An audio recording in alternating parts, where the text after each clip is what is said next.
expectation.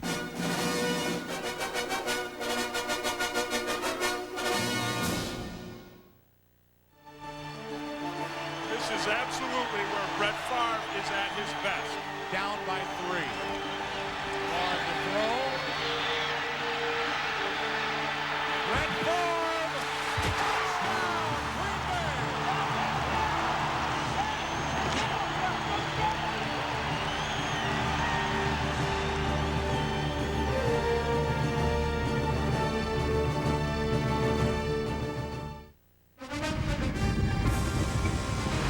It's Wild Card Weekend, and there are no jokers in this deck, because it's time to be king.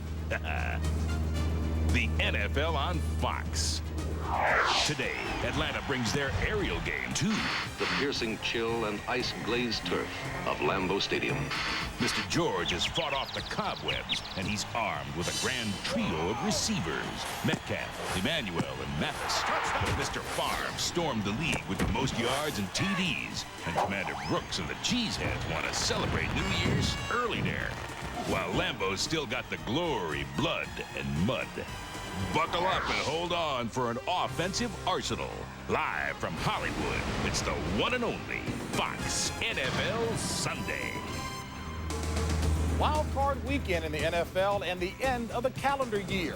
Now, this is the 28th anniversary of the famed Ice Bowl, and following today's shootout at Lambeau, either the Falcons or the Packers will be welcoming the new year, while the other will be closing the books on 1995.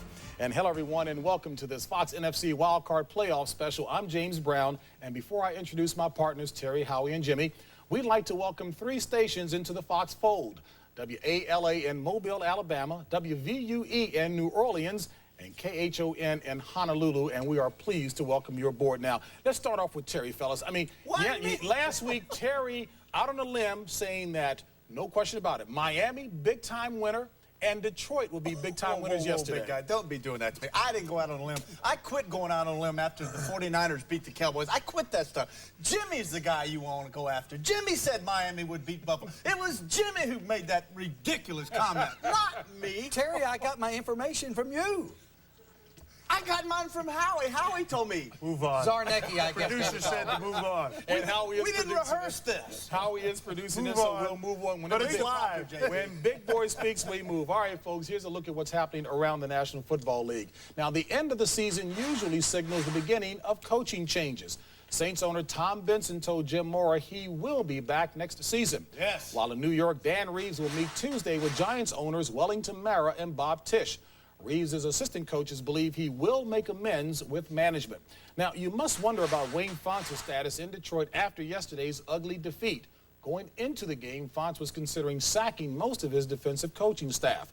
But Fontes is aware that Bill Ford Jr., son of the owners of the Lions, is not one of his biggest supporters, and Ford has significant influence within the organization. Now, one point to keep in mind, Steve Spurrier, college football's hottest coaching prospect, has received a 1-week extension from Florida to field NFL jobs. And a little interesting that Jimmy Johnson's name hasn't been mentioned at all. Is that all right with you, Coach? No comment. We're fine with that. We have no comment. You guys are fine with that? No comment. We'll talk about Jimmy Johnson. All right, with that in mind, then let's talk about today's game. In a game that features 2 of the league's stronger arms, the Packers' Brett Favre and the Falcons' Jeff George figured to have a shootout today. And when the playoff road goes through Green Bay, certainly you always have to think about the weather.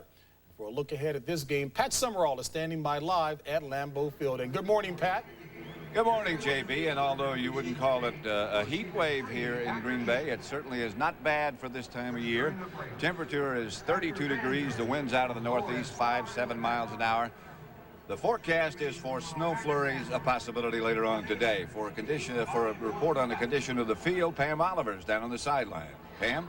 Well, Pat, I don't think we have to worry about a repeat of the frozen tundra. That's because a little while back in the 60s, Vince Lombardi put about 7 miles of heating coils under the field to keep it from freezing. Talked to the grounds crew just a little while ago. They told me they left those heaters on all week, turned them off just a couple of hours ago, and the verdict is a field temperature just below 40 degrees. Talked to some players. They say that the field is extremely slick in some places and very hard. Now, for more on how that may affect things, let's go back up to Pat and John. All right, Pam, thank you. And I turn to my colleague, John Madden, and ask him how the condition of the field and the weather is going to affect today's play. I think it's a real advantage to the Green Bay Packers because everything is theirs. You know, you talk about that field, and if you look at the field, you can see that the only grass down there is in the middle. And that is sodded grass, and then on the side, all that is painted dirt. And that's going to be real slick. Now, the Packers know that, and it's their coal, it's their dirt, it's their sod in the middle, and they know that. And the other team, the Atlanta Falcons, they don't know that. They have to adjust to it. And just watching them in pregame, I think it's starting to psych them out already. Well, you got to like your own dirt. It's going to slow everybody down, don't you think, John? Well, it's still going to be a passing game, and I think it's going to slow the Atlanta Falcons down more because when you come out of a dome, an artificial turf, and you go to this stuff, I'll guarantee you it's going to take them at least 1 quarter to adjust to this field in these conditions. All right, this is a great place to play, a great place for a playoff game, and let's go back to JB. All right, Pat, thank you very much. You got to love Summerall. Isn't it the greatest? You got to like your own dirt. And Madden didn't even crack a smile. Hey, Howie, look, it was Pittsburgh last week, Atlanta this week. Second consecutive week that the Packers will be facing a zone blitzing defense. Let me tell you something about those coils up there in Green Bay. We played up there a couple of years ago. It was 25 below. They turn those coils on when they want to turn them on. Today's the day they want to turn them on and get that field muddy. You know, Green Bay said they feel good about this week's game because seeing Pittsburgh last week, they're prepared for Atlanta's zone blitzing, which causes the quarterback problems. If he drops back and sees blitz, he expects to see man coverage.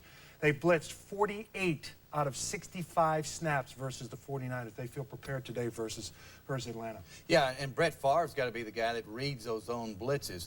Now, Tuesday, he will be named MVP by the league, by Associated Press. Way to go. And everybody knows he's a great player. Everybody knows that he's physically tough. To give you an example, last week when he was knocked out of the Pittsburgh game, he went over to the sideline and the trainer went up to Mike Holmgren and he said, "Hey, Coach, Brett's spitting up blood."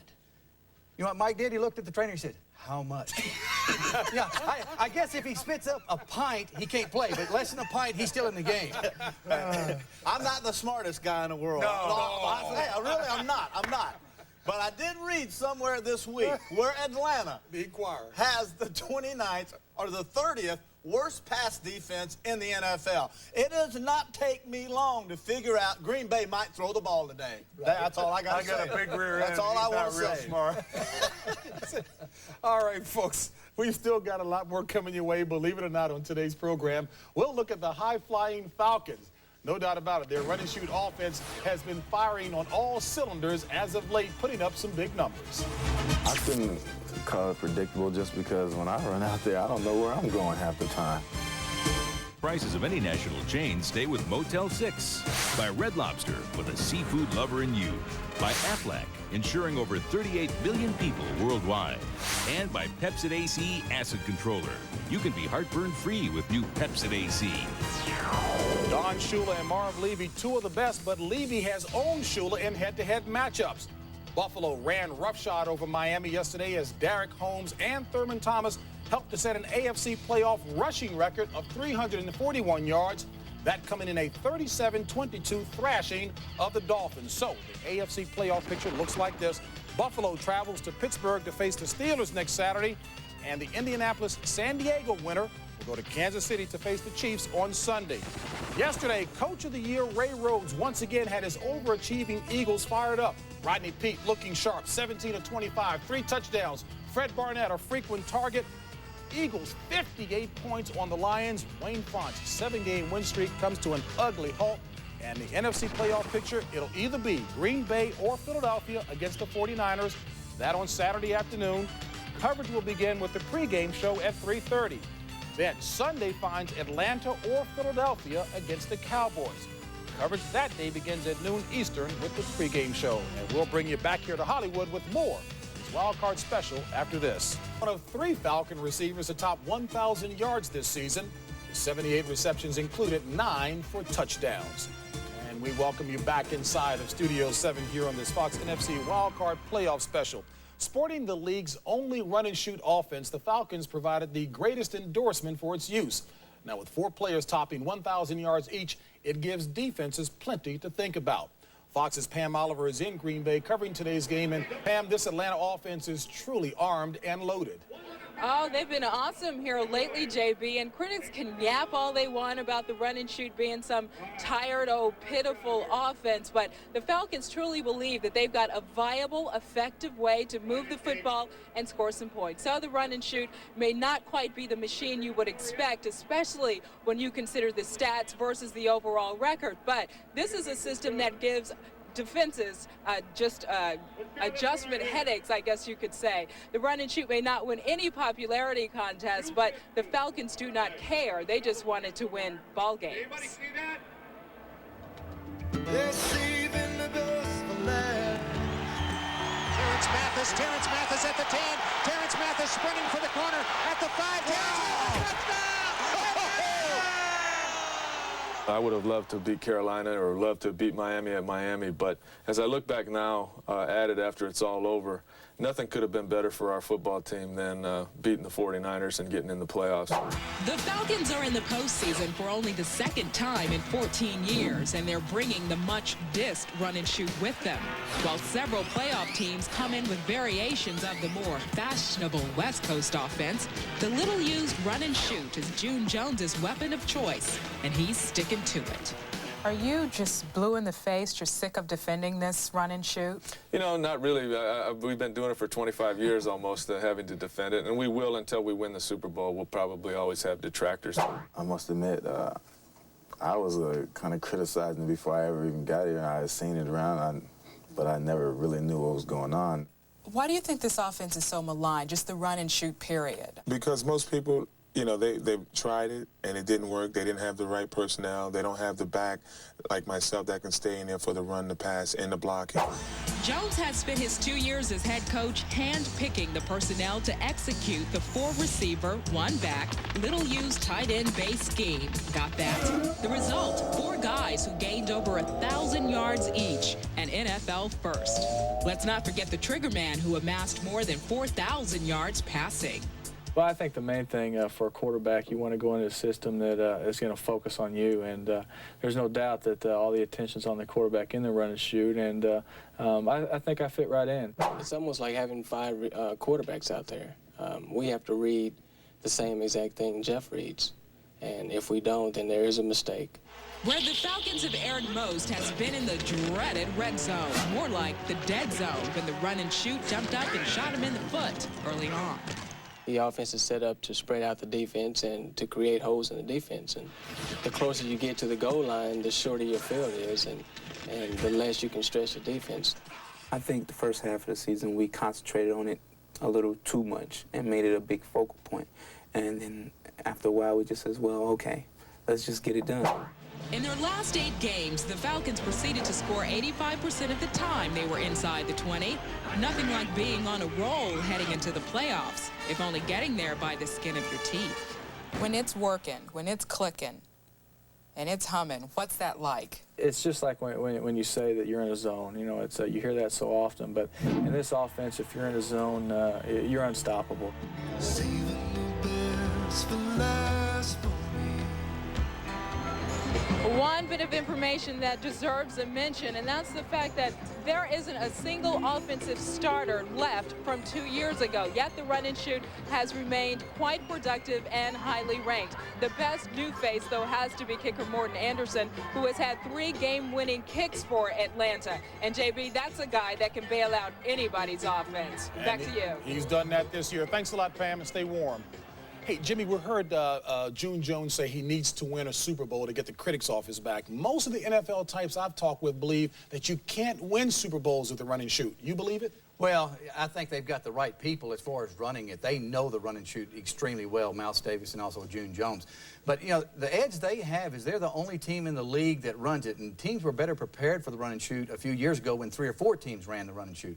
The big problem is running the football down on the goal line. They don't have a blocking back. They don't have a tight end. And teams play a blitz or a gap defense down the goal line, so they have an extra defender. You can't block them all. That's one reason they'll probably use a tight end some today. On top of being a run and shoot team in a cold weather town, Dome stadium teams are 0-12 in the playoffs since 1988 when Houston beat Cleveland. Talking to Bobby Aber, he said Jeff George excels in that type of weather simply because his arm is so good. And don't forget, Jeff George got banged up last week. Bobby Aber stepped in. He also stepped in last year versus Green Bay, played extremely well. Green Bay defenders say they don't want to see Bobby Aber. You know, well, but they may. But, you know, if I'm Aaron Taylor, the right guard of the Green Bay Packers, you know, I'm not the smartest guy in the world. But I wouldn't freak out when I looked up and saw Chris Dolman looking over me, because Dolman, who is normally an end, he's going to move into guard. What are you looking at me for? He's going to move into tackle, because in June Jones's words, it'll freak him out when they move him in there, and it gets some fresh, gets some excitement, end over a guard. Should be fun. You've got some contemporary words in your language now, huh? He's a thesaurus. Yeah. He's a walking thesaurus. Freaking out, huh? Okay, folks, there's still a lot more to come on today's show. And in a little bit, Reggie White of the Packers will test his sore leg during the game. Now, the 10-time Pro Bowl player has been bothered by a slightly torn hamstring, but it will take more than that to force him to miss a playoff game. Terry says the second coming. Back with more in a moment. Jeff George of the Atlanta Falcons became the first Falcon to pass for more than 4,000 yards in a season, and he set another team record with 4 300-yard games. The Packers' Brett Favre was voted the NFC's Offensive Player of the Year. He led the league in touchdowns and in yards passing. Back with more in a moment. Come back for our final segment. We also want to say we wish a speedy recovery to owner Rankin Smith of the Falcons. He had surgery on Friday, and he is doing well. Terry, final thoughts. Bobby Aber got a $300,000 bonus. He had it in his contract. He didn't know it. And the key was he had to play in one game that was the deciding factor in the Falcons going to the playoffs. And he did that last week when he came in and played in the second half for the Falcons. $300,000. He didn't know it till he got home and his wife said, "Merry Christmas." Wow.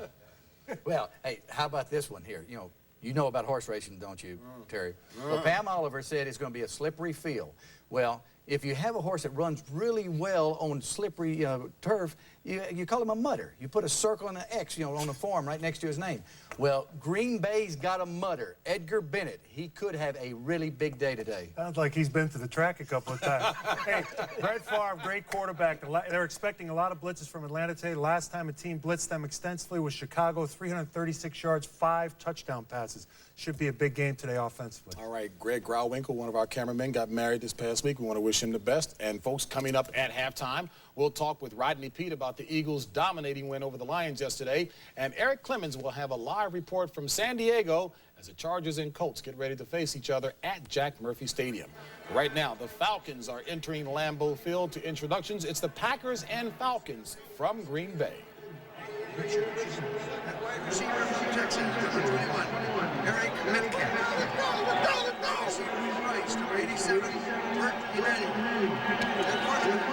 And number 1, Jeff George. Running back from Pittsburgh, number 4, Craig Hayward. And Joe Jones. You're watching a Fox NFL special, the NFC Wildcard Game.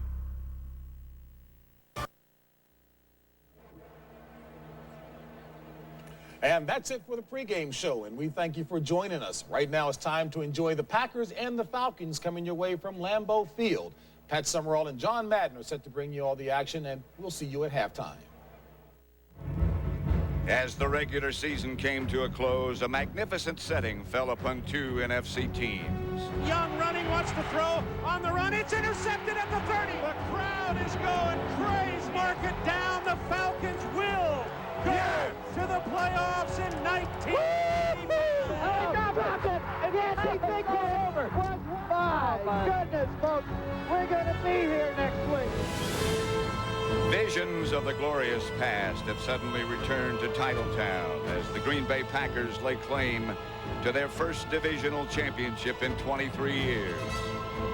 All-Pro Brett Favre has pioneered the Green Bay offense to near perfection. 38 TDs, an NFC record.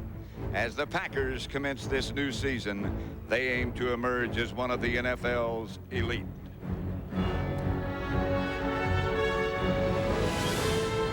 The Atlanta Falcons gave themselves a very special Christmas gift after defeating the defending world champions, the 49ers. With it came only their 5th playoff appearance in the last 30 years. A balanced offense has led Atlanta's resurrection to respectability. Today is a new beginning. Lambeau Field is the setting as the second season awaits.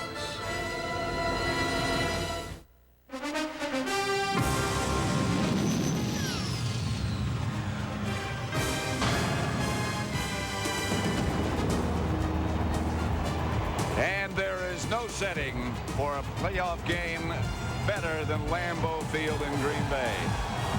The house is packed as the Atlanta Falcons arrive to play the Green Bay Packers. Cold, but not too cold. 32 degrees the temperature. I'm Pat Summerall with John Madden, and talking about tradition. 1919 it all began here in the city of Green Bay. They've never had any talk about moving the franchise. They're glad pro football is here, and John, this is the place to play a playoff game. I think if there were to be a shrine to the NFL or a shrine to pro football, would be here at Lambeau Field, and this is what it's all about. You just hear these pregame introductions. If you can't get up for this, you can't get up for anything. And you think that the players go to training camp, they play 16 regular season games, they play those games to get here, to get into playoffs, and then the finality of it. You know that the winner goes on, the loser is out. And these fans here in Green Bay love it. We got here about 8:30 this morning. The parking lots were completely full. Not a place anywhere. Let's talk about the Packer football program, and that's led by Brett Favre. He's had a great year. Well, he has, and I think if the Packers are going to do it today, and if they're going to continue on, this guy Brett Favre has to do it, because everyone will say, from Mike Holmgren to all his teammates, that this is our MVP, that this is our man, that this is our guy, and if we're going to do it, he's going to do it, and the Packers will go as far as Brett Favre takes them. As far as the Atlanta Falcons are concerned, Jeff George is their man. He was hurt last week, but he seems okay today. Yeah, and he's going to have to be okay today, because one thing about Jeff George, he can throw the ball. They use that run and shoot, the 4 wide receivers. He can throw it all over the place. He threw for over 4,000 yards this year, and he's a streak passer, and if he gets hot, he can really get hot. Both teams with hot-dealing quarterbacks as we get set for the wild card playoff game at Lambeau Field in Green Bay. Atlanta against Green Bay.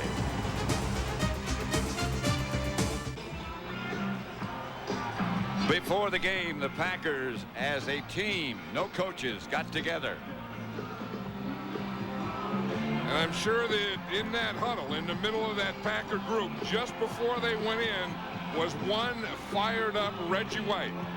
When you talk to Reggie White, if there's any guy that wants this game and this position in the playoffs more than Reggie White, I don't know who that is.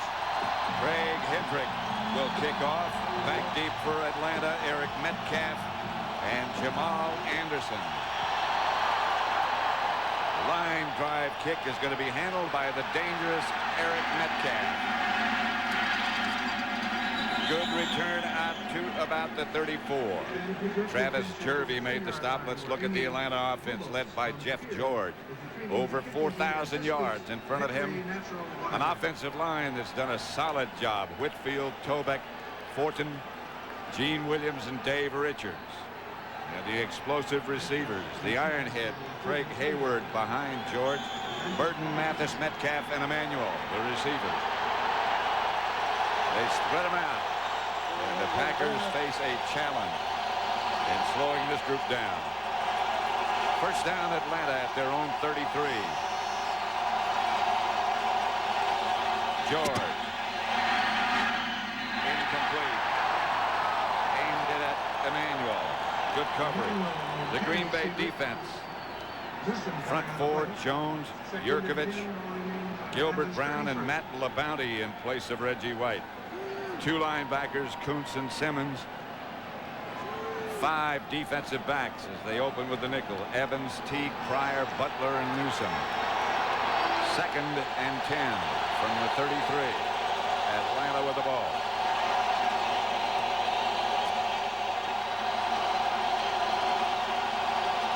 Three-man front.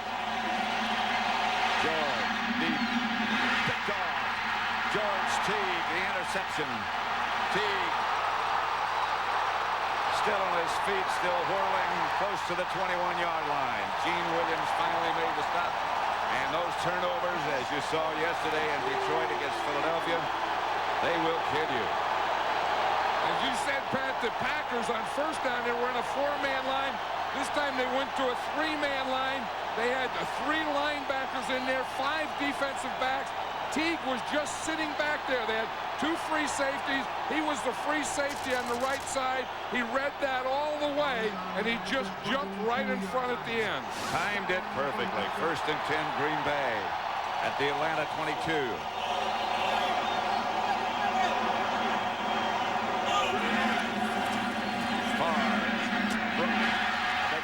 Morgan, 1st down. DJ Johnson made the stop, and here's the Green Bay offense led by hot-handed Brett Favre. In front of him, an offensive line that's been together since game 1. Rutgers, Taylor, Winters, Galbraith, and Dotson.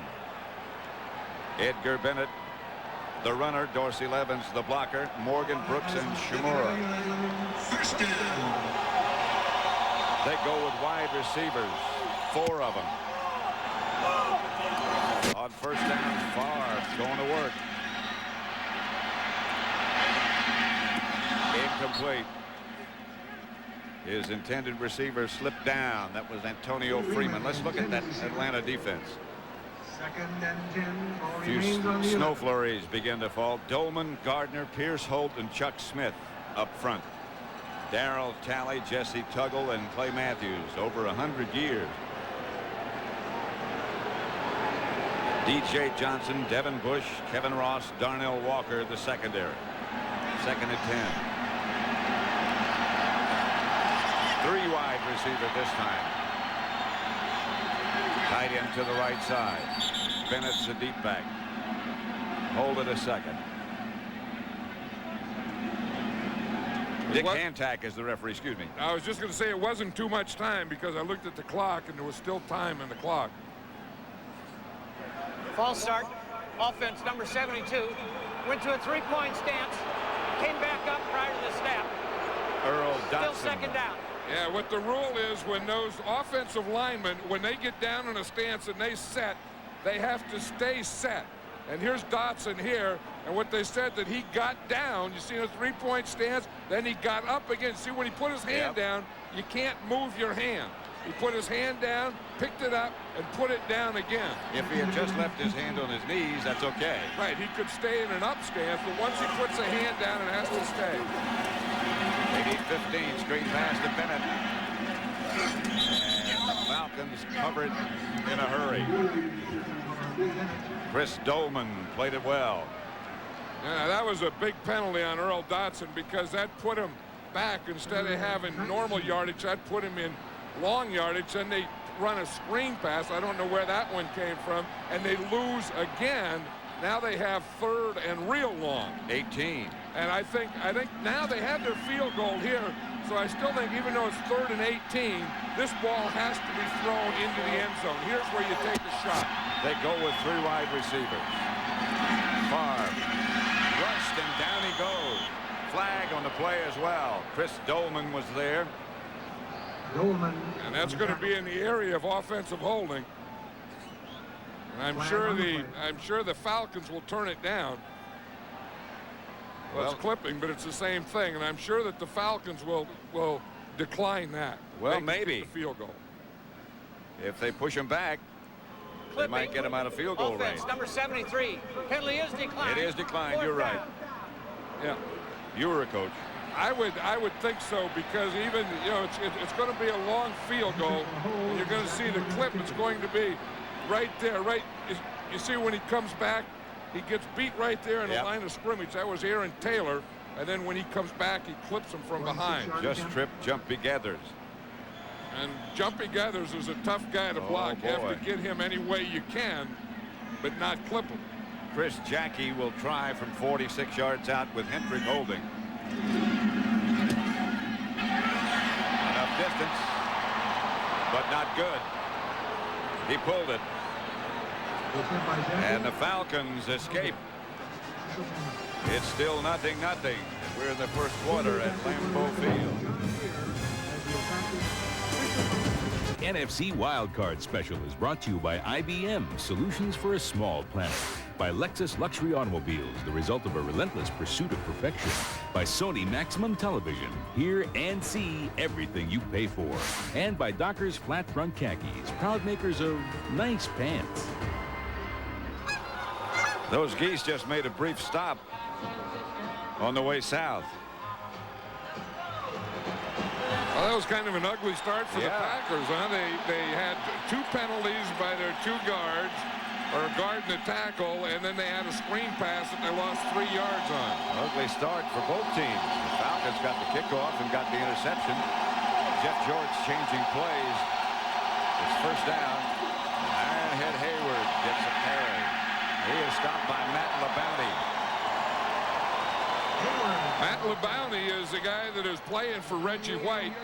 We talked to Reggie White yesterday. We talked to Mike Holmgren, and they thought that he would play about 15 plays. Second and 11. They want to pick the spots, and I imagine those spots, at least early in the game, would be 2nd and long and 3rd and long yardage situations. And I don't think they're going to play him a lot at end. I think they're going to play him more inside as a tackle position. He says that hamstring injury hurts him when he has to come around the corner. Packers are in a 3-man line again. This is the defense that they got the pick in last time. They showed blitz, but then didn't. They got a good rush for 3 men. George Metcalf, he's going to score. The Falcons break on top. And that's the thing about Jeff George. He has a strong arm. You talk about quarterbacks in this league, and you take the strength of their arm, and one of the strongest armed quarterbacks in the league is Jeff George. Here's Metcalf here. Now, he's in the slot. Now, he's running a pattern here. He's going to go out and up. Now, when they see George at anytime he scrambles, he just tells them, go deep. Because he has an arm that no matter where he is or where they are, he can get it to him. 65 yards from George to Metcalf. Morton Anderson now for the extra point. So many great years with the New Orleans Saints. The Falcons just couldn't really believe he was available when they got him. 7-0 Atlanta. Kick is good. Speed kills. And a good arm helps. Falcons lead at 7-0. The Atlanta Falcons lead Green Bay 7-0 at Lambeau Field. Antonio Freeman and Travis Jervey back deep. Morton Anderson to kick it off. Very little wind, which is rare for this time of year in this part of the country. They were talking about 5 miles an hour at game time. That's an Atlanta club record just set from George to Metcalf, 65 yards at completion. Anderson's kickoff is short, going to be handled by Freeman. He can fly.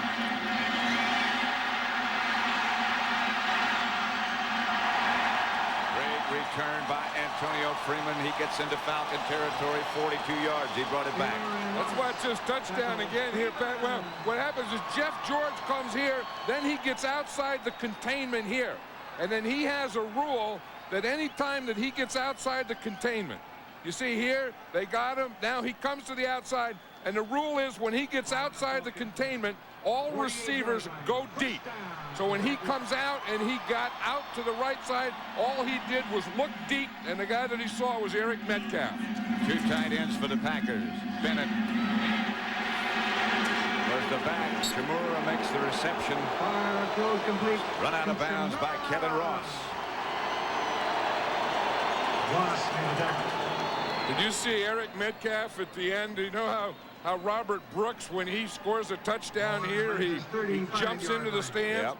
Watch Metcalf, Pat, here at the end. He kind of fakes it, like he's going to do, what? Nah, I'm not going to do that. Pretty good form, though. But they did, you know when Brooks jumps in there, they throw him back out.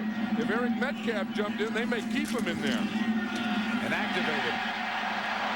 That's Bennett. Running strong down inside the 30 to about the Atlanta 27.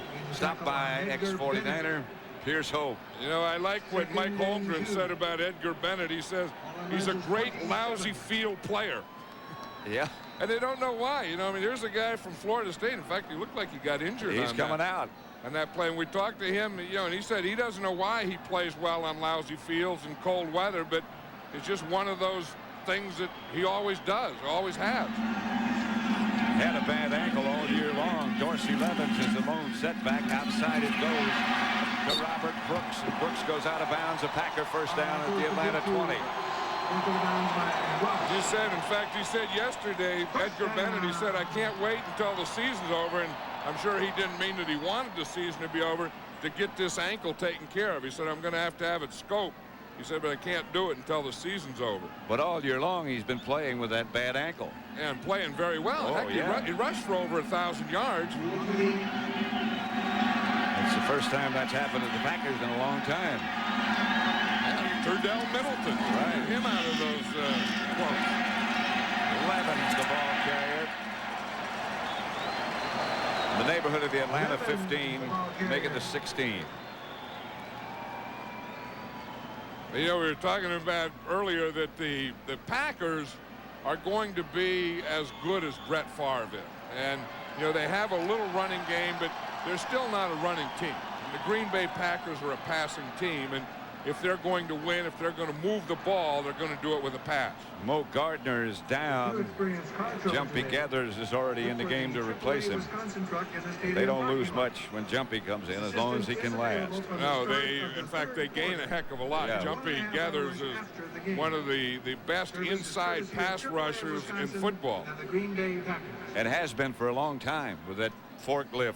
Yeah, he has that human forklift. He just picks those guards up and takes them, delivers them right to the quarterback's lap.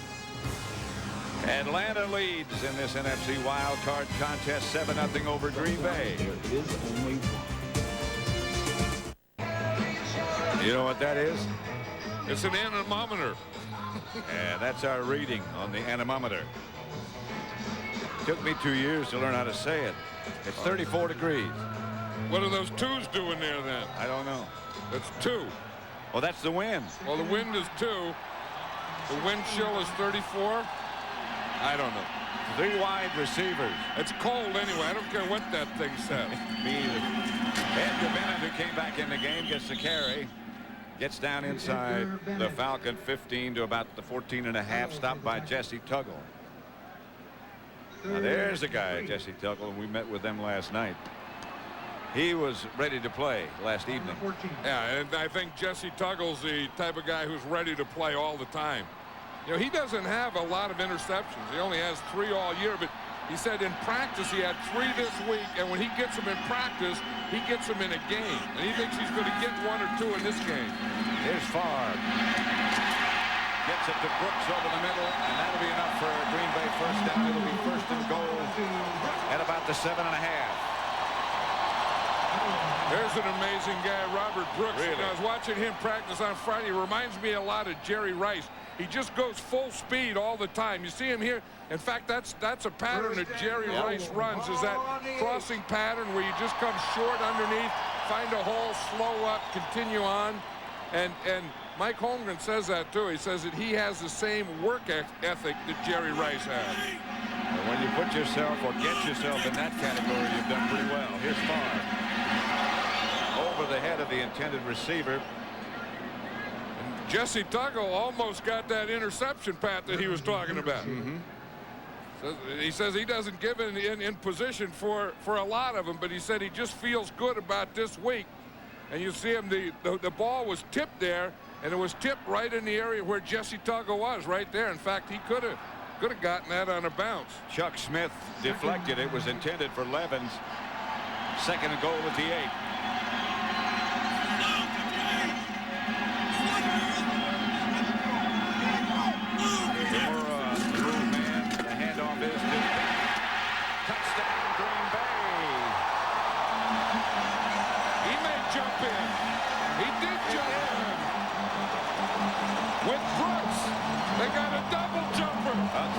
Triple. There's 3 of them in there. There's 3 of them in there? Morgan's in there also. Yeah, 3 came out, too. That's the good news.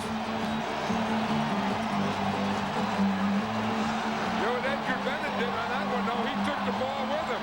When Robert Brooks does it, he doesn't take the ball with him. Watch this lead here. Good block Edgar Bennett, and then when he gets to the end zone, he looks back just to check. No one's hurt. There's no flags. And no, he didn't take the ball with him. He left it there.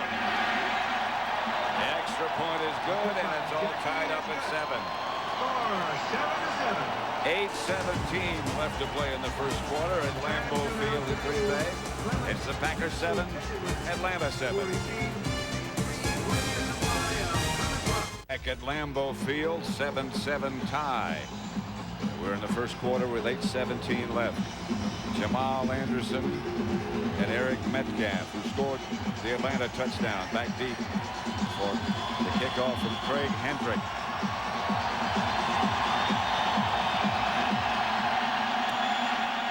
Short kick. Very short. Metcalf. To the 35-34, stopped by Jervy. Let's watch his touchdown again, Pat. Here's Edgar Bennett. He's going to start here, but he's going to cut back to his right because of the job that Earl Dotson and Galbraith do here. Watch, they come and collapse his whole line here so Bennett can cut right back there. Now, it's supposed to go to the left, but watch the right side of the line. You see that? Look at that collapse job there. They collapsed that whole line of scrimmage, and then he was able to cut back. There's that wall. I know. I mean, that's a collapse. That's a collapse wall. First down Atlanta at their own 35. George. Rushed, and down he goes. Sean Jones. And Gilbert Brown. Well, here you'll see the receiver. See, he has 3 guys on one side. That's part of the run and shoot. He has a combination here. He has short, medium, and deep. That was great coverage, so there was no one open there. And then that kind of flushed Jeff George out to the left, and Sean Jones was just out there waiting for him. I don't know where the term coverage sack came from, but if there ever was one, that was it. We just looked at it, didn't we? Yeah.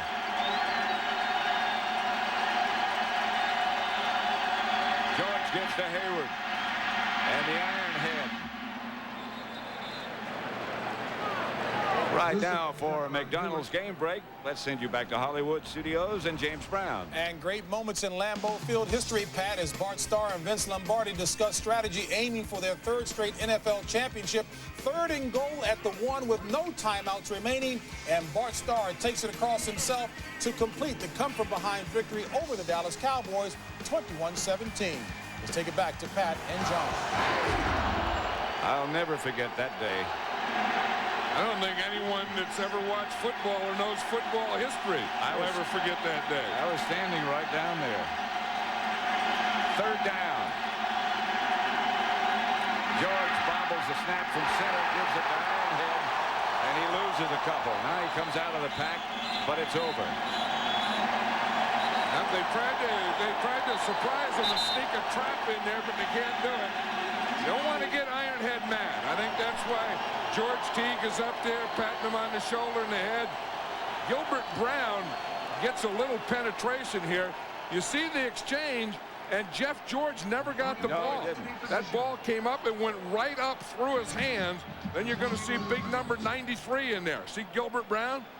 And then once big Gilbert Brown gets in there, he weighs about 350 pounds. You're not going to go anywhere. When you pat Ironhead on the head, you got a handful. 8 1/4 worth. Yep. Antonio Freeman deep for Green Bay. Dan Straczynski to punt for Atlanta. Good kick. Freeman never signaled fair catch. Falcons wisely let him catch it, but they were right there. Yeah, that's the thing. Even though you don't fair catch, you have to give the guy the right to catch the ball, and then after he catches it, then you can really level him. He was there to smother him. Look at Mark Chmura there. You see that tattoo he has on there? Look at that right there. Yeah, Superman. Brett Favre has one of those too, but Brett Favre's is higher up that you can't see it. Chmura, who's Brett Favre's best friend and one of his favorite receivers, and going to the Pro Bowl, said if he wants one of those on me, I'll put one of those on me. Then he goes and gets in his phone booth. First down. Atlanta showing blitz. Favre looking deep for Brooks. Flag on the play. Penalty marker down. Ron Davis was the defender. And they were bumping all the way down the field, Pat. Brooks was out there. Ron Davis was bumping. Defense, number 28. Penalty is declined. First down. Brooks caught the ball after all that. And you're going to see him out here. And you'll see now, he knows right now, Ron Davis knows that he's going to go to the post. And the bumping starts there. I think the first bump was Brooks's bump. Yep. And I think it was Brooks's bump all the way. Now, I don't know why they declined the penalty. Why would they? Because he caught it. Oh, yeah, but he didn't catch it. No, he didn't. No, I don't know. No, I don't think. No, I think he thought that he caught it, Yeah, but he didn't catch it. That was an incomplete pass, so they better take the penalty and be happy that they got it, because I think the guy that pushed first was Robert Brooks. This is Bennett on first down. Edgar Bennett inside the Atlanta 40 to about the 38. Chris Dolman made the stop. So that was a 35-yard penalty on that play that I think they did say declined, but if they declined it, then the ball would have been back where it was. So it had to be that they accepted the penalty. They did say he declined. But I think Ron Davis really played that pretty well. Yeah. I mean, he was off there. He knew it was going to be a post by Robert Brooks, and he ran there. Favre, Brooks, and a Packer first down. Stopped by Pierce Holt, who came out from his defensive tackle position. That must have been one of those zone blitzes. That was one of those zone blitzes, and you're going to see Pierce Holt is in the middle, and he starts out 95. You see him? And when they rush a linebacker or a defensive back, and then they can still zone by dropping a defensive lineman out. Three wide receivers for the Packers. Edgar Bennett, the lone back. Snow flurries start to fall. Bennett near the 20.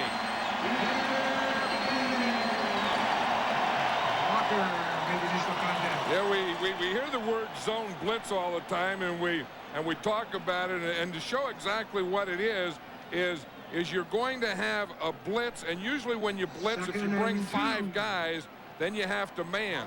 But if you drop a guy, like you drop a defensive lineman out, then you can pick up. See, and this lineman here takes the place of a linebacker, so you can still play zone. So what you're doing is you're blitzing on one hand, but not being forced to play man-to-man. Second and 3, Bennett gets the first down. That Packer offensive line is doing an excellent job. Well, and Mike Holmgren's doing an excellent job of calling plays. We know that he scripts the first 15 plays. And if you look at him, he ran the ball 7 times, passed the ball 9, because that was the 16th play there. Now he goes to his adjustments. Now he's already called his 15 plays, and he goes to his adjustments off those 15. That was Falcon head coach June Jones and his quarterback, Jeff George. 2 tight ends now, Keith Jackson and Shimura. Here's Favre. End zone, touchdown Brooks. And now we'll jump again.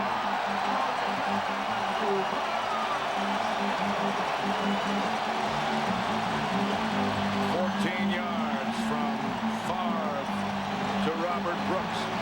And that's the second play by Brooks. The first one was that deep one against the blitz and the penalty.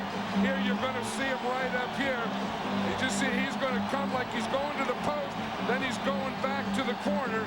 And Walker, the corner who was covering, slipped. And that's the thing that we talked about earlier, that it may be slippery, but it's a Packers slippery. It may be dirt out there, but it's the Packers dirt. It's their field. The extra point by Jackie is good. You wonder why Robert Brooks does that jump into the stands after a touchdown. He told us what he had in mind yesterday.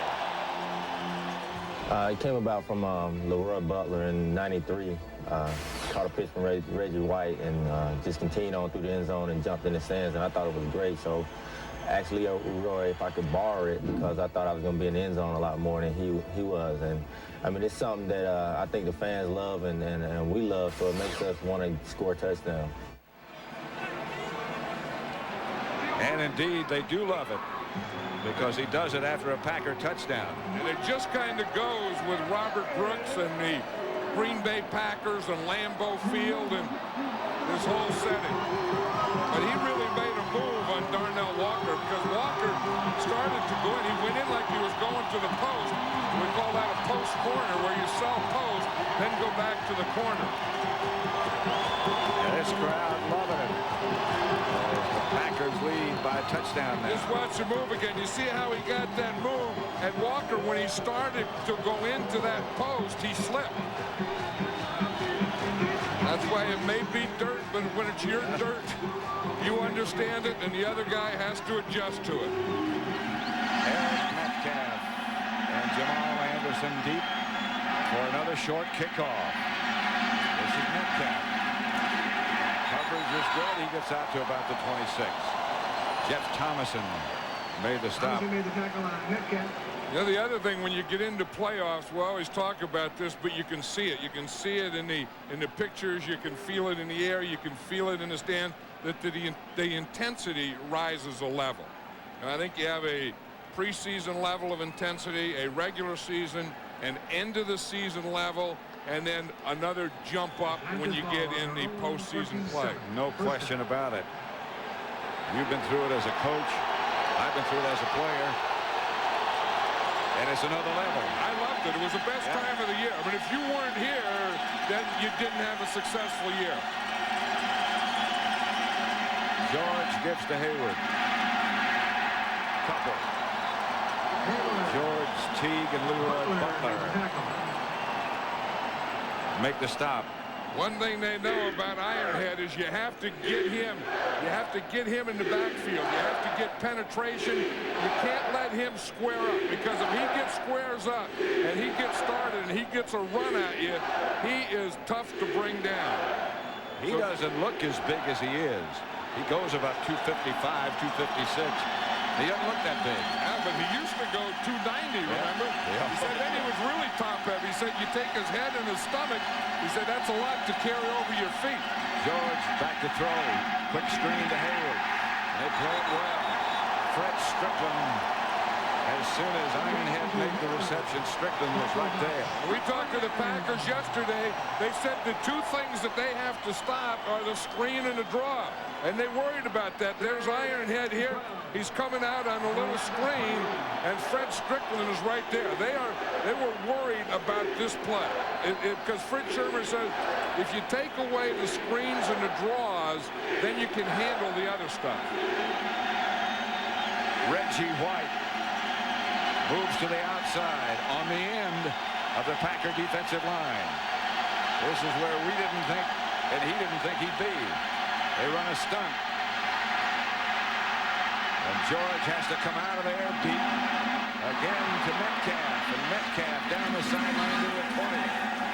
See, that's that same pattern. It's the same thing that Jeff George, when he starts to scramble, he's going to come to the outside. That's not Metcalf, that's Mathis. I saw the one.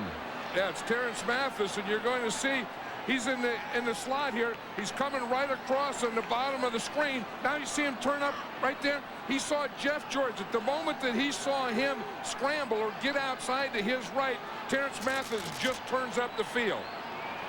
See, now it starts out as a roll left. There's no one open. Now Jeff George comes out here. Terrence Mathis sees him come out there, and instead of running across, he turns his cross off and goes deep. There's a gain of 55. Hayward gets the carry. He's tied up right at the line of scrimmage. Gilbert Brown. See the snowflakes starting to fall now. There's some other stuff coming in here, Pat. I don't know if this is fog or what. Remember that playoff game in Chicago, the Eagles and the Bears, when they played that fog bowl? There's something else coming in here besides snow flurries. I don't know when it starts looking gray and stuff like that. I don't know, but it's surrounding this place. I'm not a weatherman. 2nd and 9. You can see stuff coming in, though. Yeah, I can. J.J. Burden made the catch and then slipped down. And I also know that if you're a Packer defender, that anytime Jeff George gets outside of containment, you better run deep because all those Falcon receivers are running deep.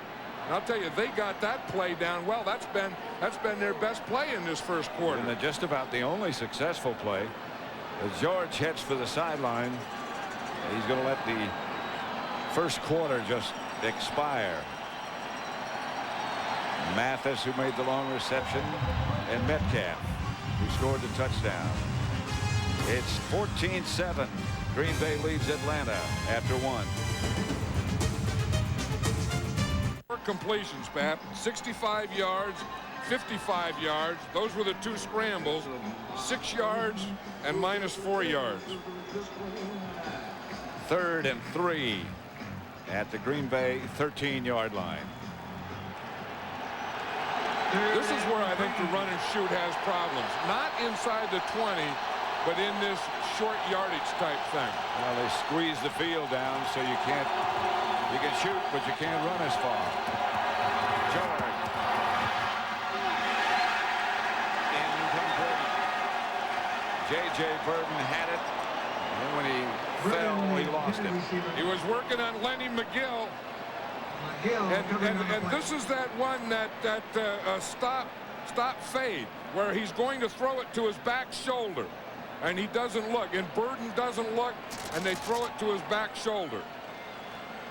You see, he starts like he's going to run a fade and then he's going to throw it short. Now that's not an accident. The Falcons practice on that. I watched them practice on that pass one day for an hour, just on that fade stop. Anderson, the field goal attempt, which Brzezinski holding. Morton Anderson puts more points on the board for the Falcons from 31 yards out. Anderson's success makes it 14-10. Green Bay over Atlanta. Sonata from Hyundai, some of the best ideas on the road. And by Hertz, for business, for pleasure. Nobody does it exactly like Hertz.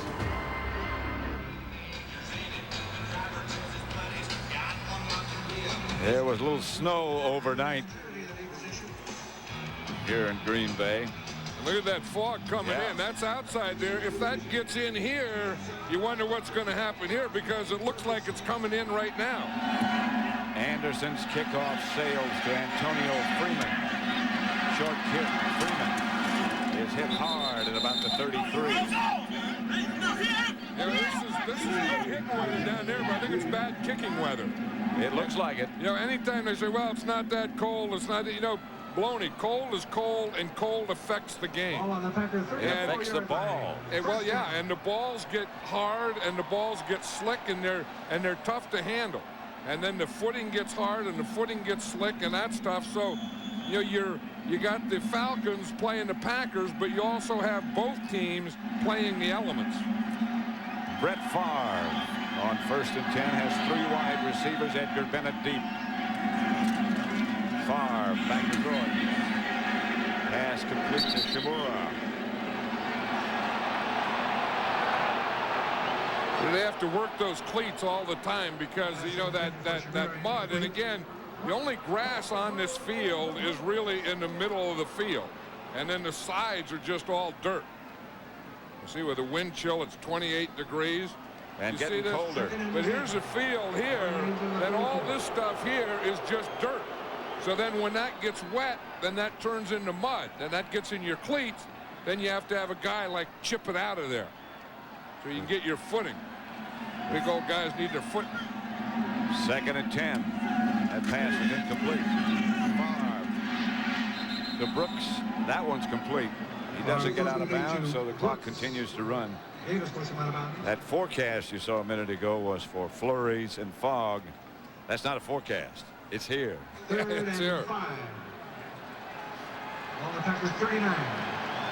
Look at that. This guy's a cold weather player. And doesn't figure, does it? Yeah, 32 degrees or under, he's undefeated. And he says he doesn't know why. And he says, well, maybe it's because, I don't know, maybe it's because I got big hands. Yeah, maybe it's because he's from Kill, Mississippi. He doesn't know. to Mark Ingram, who's cut down short of first down yardage. That was third. It looks like it might be about a half-yard short. Now this is going to be an interesting call here, and if it's not a first down in this situation, the Packers are going to have to punt. Mike Holmgren's just hoping there. Yeah, I know as a coach you're going, you know, don't leave it short. Don't leave it short. Don't give me one of those decisions I have to make. Yeah, you get the idea. You look at Mike Holmgren. He's a guy who appears to be enjoying his work. He loves coaching. He's enjoying it this year. Well, he's enjoying it all the time, but he said that this has been his most fun year. Boy, this is a tough one. This is really tough. You have to punt, but it's only inches. And it's right in front of you. And you know with a quarterback sneak, you could probably get it. But in this game, in this situation, you have to do what Mike Holmgren just did there, or is going to do here. But you don't want to do that. I mean, you just wish that your receiver, Ingram, in that case, had just gotten a couple more inches or known where that first down stick was, or run his pattern a yard deeper. It was only about a foot short, and it took place right in front of him. And you know, in most places, if you didn't go for it as a coach, you'd be booed roundly and loudly. But here, you don't hear anything. Yeah, I mean, this is special. And I said earlier that, you know, if they were going to build a shrine, or if there is a shrine to pro football, to me, it's right here, Green Bay. Hendricks kick. Metcalf signals fair catch. Makes it at the 20. Fair catch by Metcalf. Atlanta's 20-yard will line. take over at that point. First and 10 at their own 20 after a 37-yard punt by Hendricks. There nearby is the Green Bay Packer Hall of Fame, and you look at some great names. Herb Adderley, Willie Wood, you saw a minute ago. It all began here in 1919. Vince Lombardi, of course, in '62. Earl E.L. Curly Lambeau, 1919 was when Curly first became involved with the Packers. Vince Lombardi, 59 through 67. Yeah, we played him when I was in Oakland in his last game. That was Super Bowl II in Miami. Talking to Ken Herock from the Falcons yesterday, who was on that team. He says, now I can see why we lost when I look at all these great players in the Hall of Fame. Jeff George going deep. Intended for Bert Emanuel. And again, let's send you back to Hollywood and McDonald's Game Break. And here's James Brown. Pat, here's one you know about. Vince Lombardi's first NFL championship, New Year's Eve, 1961. That man, Paul Hornung, MVP in that contest with 19 points, including this touchdown run and a rout of the Giants for the first title game ever in Green Bay. Back to Pat and John. He had to say it was a rout. I played in that game. Yeah, then you said that was one of the longest plane ride home. Oh, Someone asked you yesterday, did you ever have a long plane ride home after a rout? I sure did. That day. That day. Second and 10, George.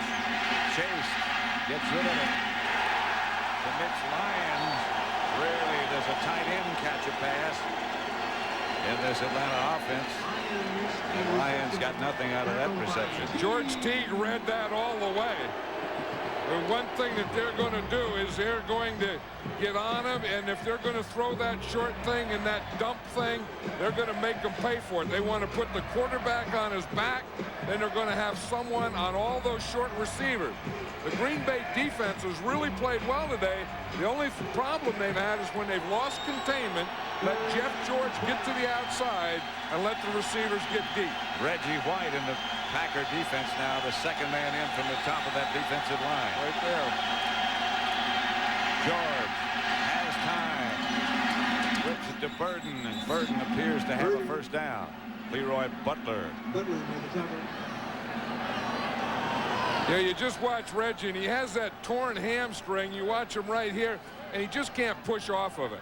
And you watch the minute that he meets his contact there, even though they do double him, he just can't get a push on No that. strength in his left I mean, leg. When Reggie White is strong, he would just take that guard and just put him right back in Jeff George's lap. 1st and 10.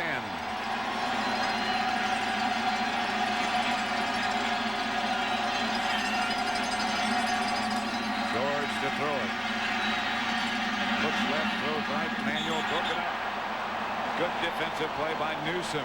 That is a heck of a play by the rookie Craig Newsom. That's a throwback. You know what they do is in this run and shoot, the quarterback always rolls. Now here he's going to throw up here, but he was rolling left on this time. This was roll left, then he's going to throw right to Bert Emanuel. But Craig Newsom was with Emanuel all the way.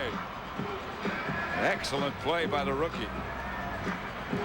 And that's a tough one. We talked to Fritz Shermer. That was the one that he was worried about, is that throwback. And that's the thing that Jeff George can do, roll one way and throw back deep all the way across the field. And that requires a strong arm to be able to do that.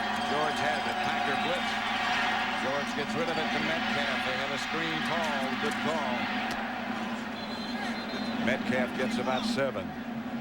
You know, when you watch Eric Metcalf in this offense, you just feel that this is a perfect offense for Eric Metcalf.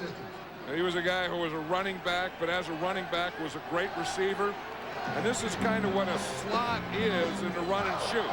He's kind of a half running back and half receiver. And you can do things like this. This is a running back play here. It's a screen pass. You just get him the ball behind the line of scrimmage, and then let those linemen get out in front of him and let him run with them. 3rd and 3. Even Metcalf says he doesn't have a complete grasp of it yet, the offense. He's getting awfully close. Hayward, he's going to get the 1st down on his own. Oh, Sean Jones upset. Sean Jones got in the backfield, and Hayward got away from him. Sean Jones had Hayward for about a 4-yard loss.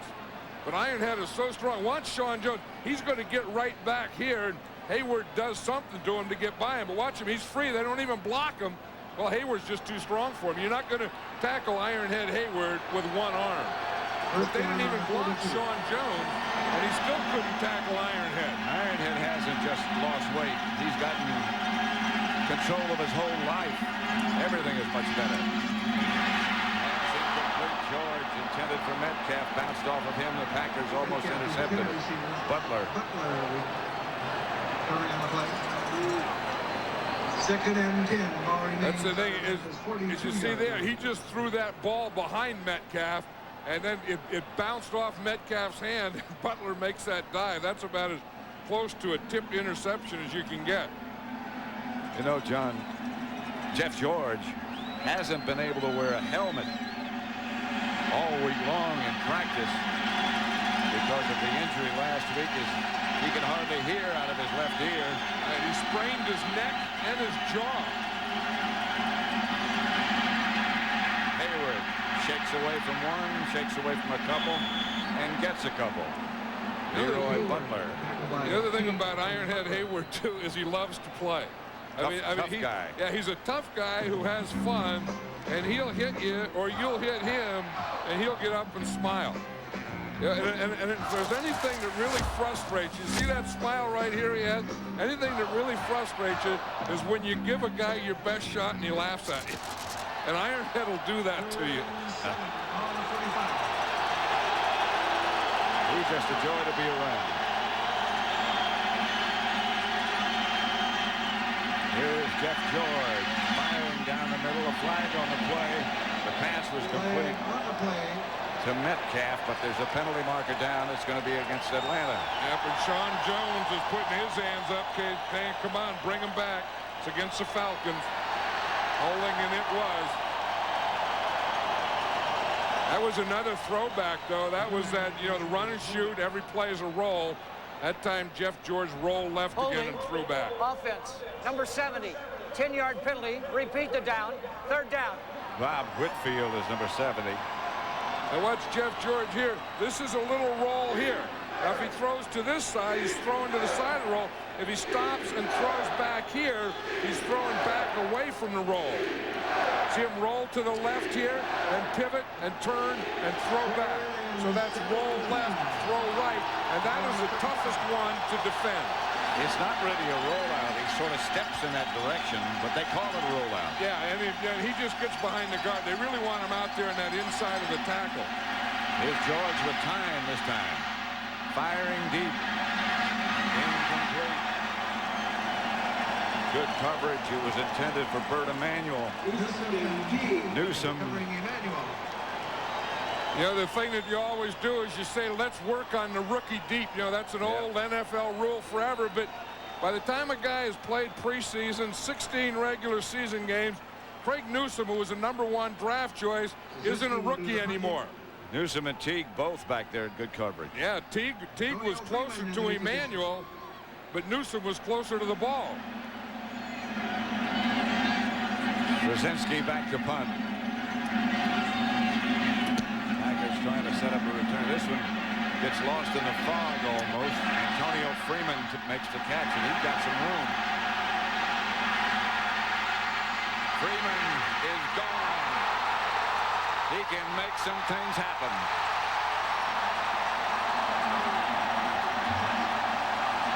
And he jumps into the sand. 41-yard punt, 76-yard return by Antonio Freeman. They're all jumping in the stands. Half the Packer team's in the stands. Antonio Freeman, a rookie from Virginia Tech. Mike Holmgren was saying that this is a guy with speed. This is a guy we have to get in the game. This is a guy that can make things happen. And I'll tell you, he sure did on that play. Watch him here. He's going to get a wall to his left. You see the wall right there? The wall is the wall of Packers. Now the only guy left is going to be the punter right there, and he just misses him. Mike Holmgren was saying this guy is going to take Brooks's place in the slot one of these days. The kick is no good. Green Bay Packers 20, Atlanta Falcons 10. See, they got a good start right here, and they just keep the outside guy from getting there. Then the wall forms. The extra point was not good, so it's 20-10. On Fox. Hendricks kickoff bounces out of bounds. And they'll bring it up to the 35. Hendrick is having a little tough time. He was a holder on that missed extra point. Then he goes to kick off, and he kicks the ball out of bounds. The extra point hold was juggled. He couldn't get it down. So the Packer lead is 10, 20-10. The snap was a little bit high. He juggled it on the way down, and the attempt was never made. Falcon ball at their own 40. I said 35, 40-yard line. That's what happens if you kick the ball out of bounds. Last year was a 35.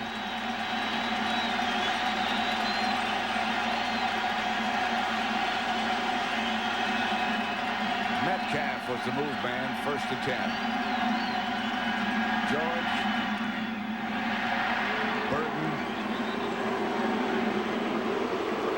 George Kuntz. After about a 5-yard gain. That's Dan Trzynski. He's the guy who punted that ball. And you see right there, he was the last guy. If there was going to be a tackle, he was going to make the tackle. He missed the tackle and ran into the pole.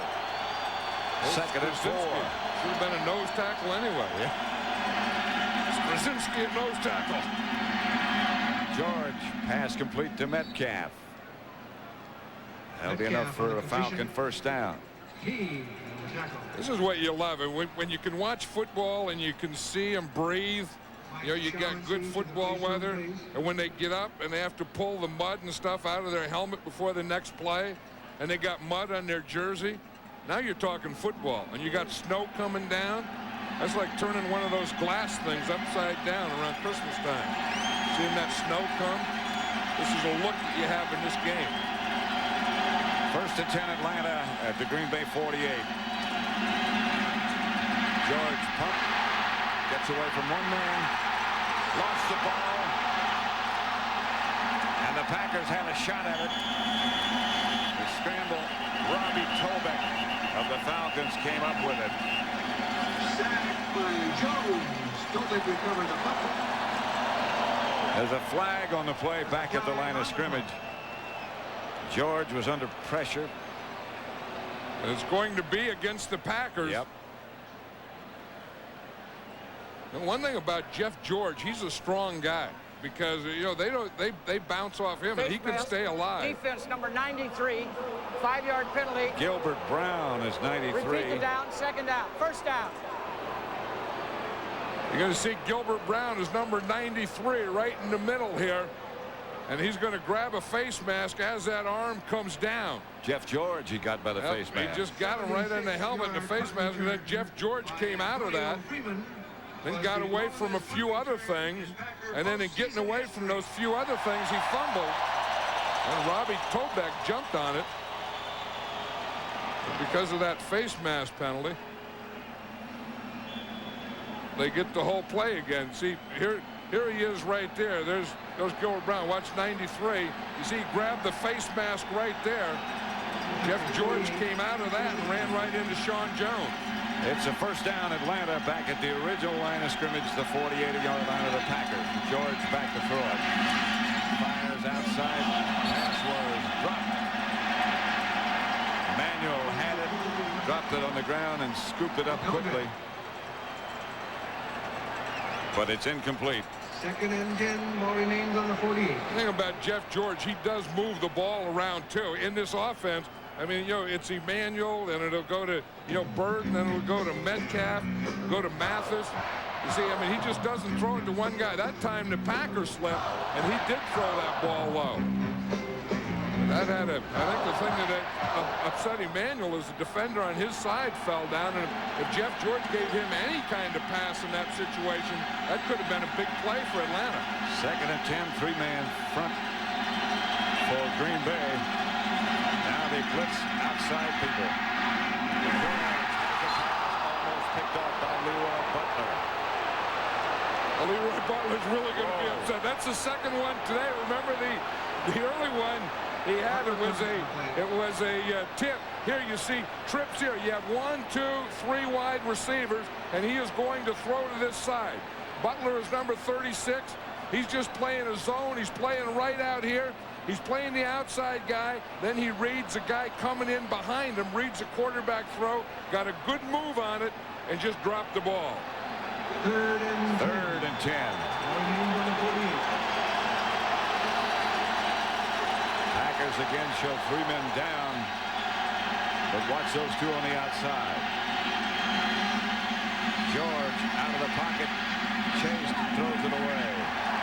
Reggie White had good containment on that one, Pat. They were trying to roll to Reggie's side. Look at Reggie, he's fired up now, but they double-teamed Reggie, and he kept his containment. He's the outside guy, and they're going to roll to his side. So here's Reggie up here. He gets here. Ironhead comes in here. He just rides him right out there, and he darn near rides Jeff George right to the sideline. See him take on the double team. Keep containment, get upfield, make Jeff George throw it away. Pretty good play for Reggie White in that situation. Straczynski back to punt. Antonio Freeman back there with Mike Pryor. Pryor signals fair catch and makes it. On the Packer 15-yard line. 33-yard kick. The punter is upset with himself.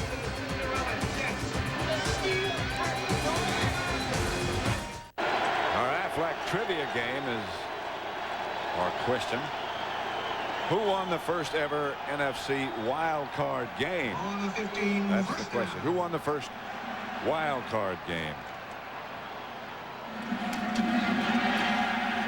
Favre fakes, gives it to Bennett. Bennett goes left for 3 or 4 yards.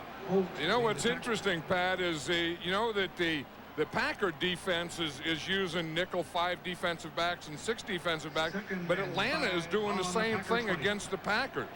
If you look, they're using 4 defensive linemen, they're using 2 linebackers, and they're using 5 defensive backs.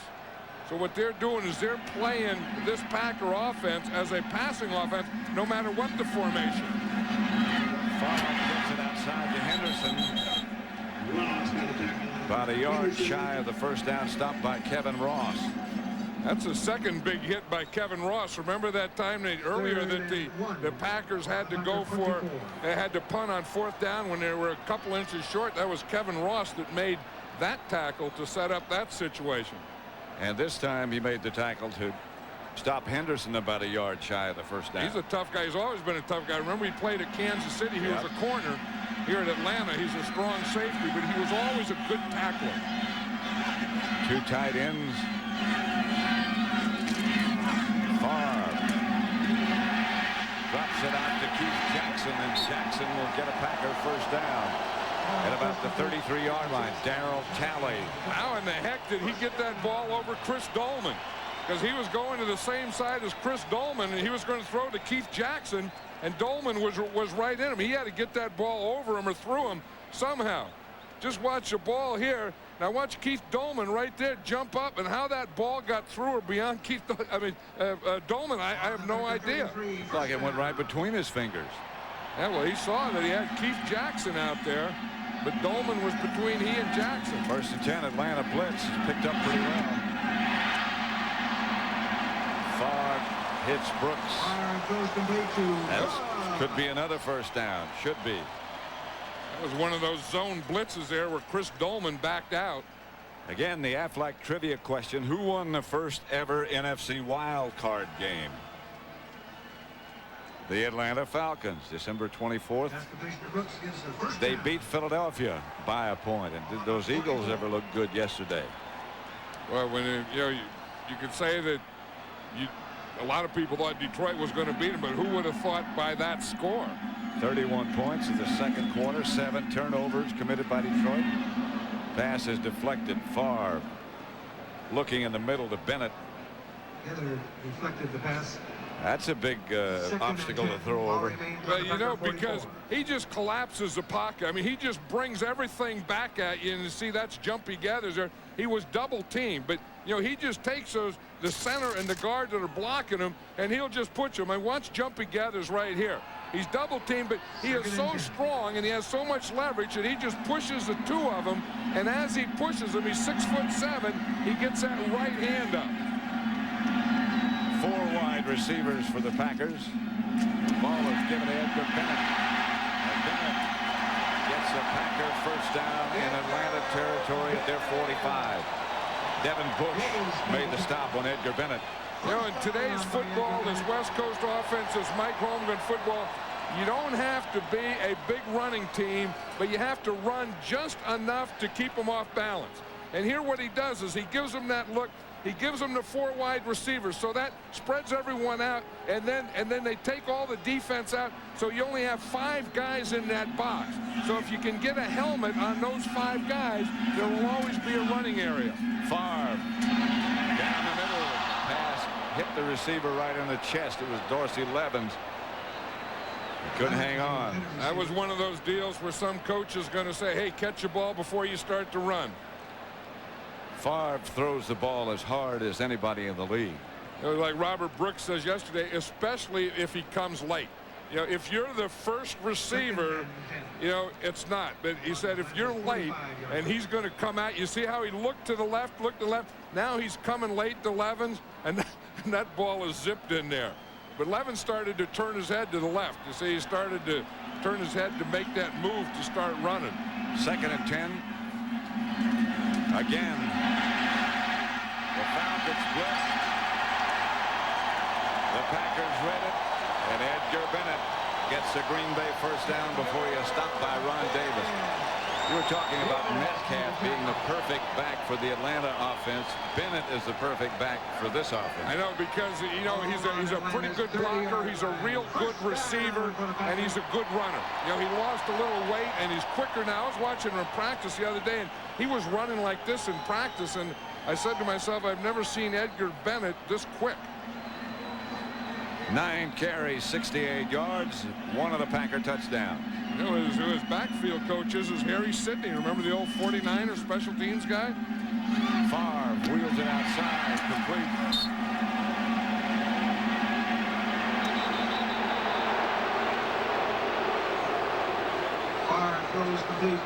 Yeah, that's where he really fires this one.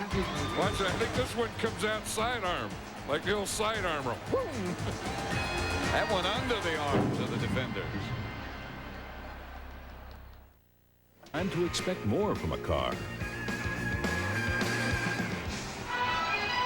The frozen Fox River in Green Bay. Is that tundra? That was around the river, yeah. Yeah, because you always hear Green Bay and frozen tundra. And I don't know what tundra is. I think it's a field or something. Tundra comes from Russia. It's desolate, frozen. Is it before the tree line? Must be. I think it's before a tree line. You don't see any cactus in tundra, I know that. This is Edgar Bennett. To about the 20. Ron Davis made the stop. Coming up, the Dockers halftime report with JB, Terry, Howie, and Jimmy. First half highlights and analysis.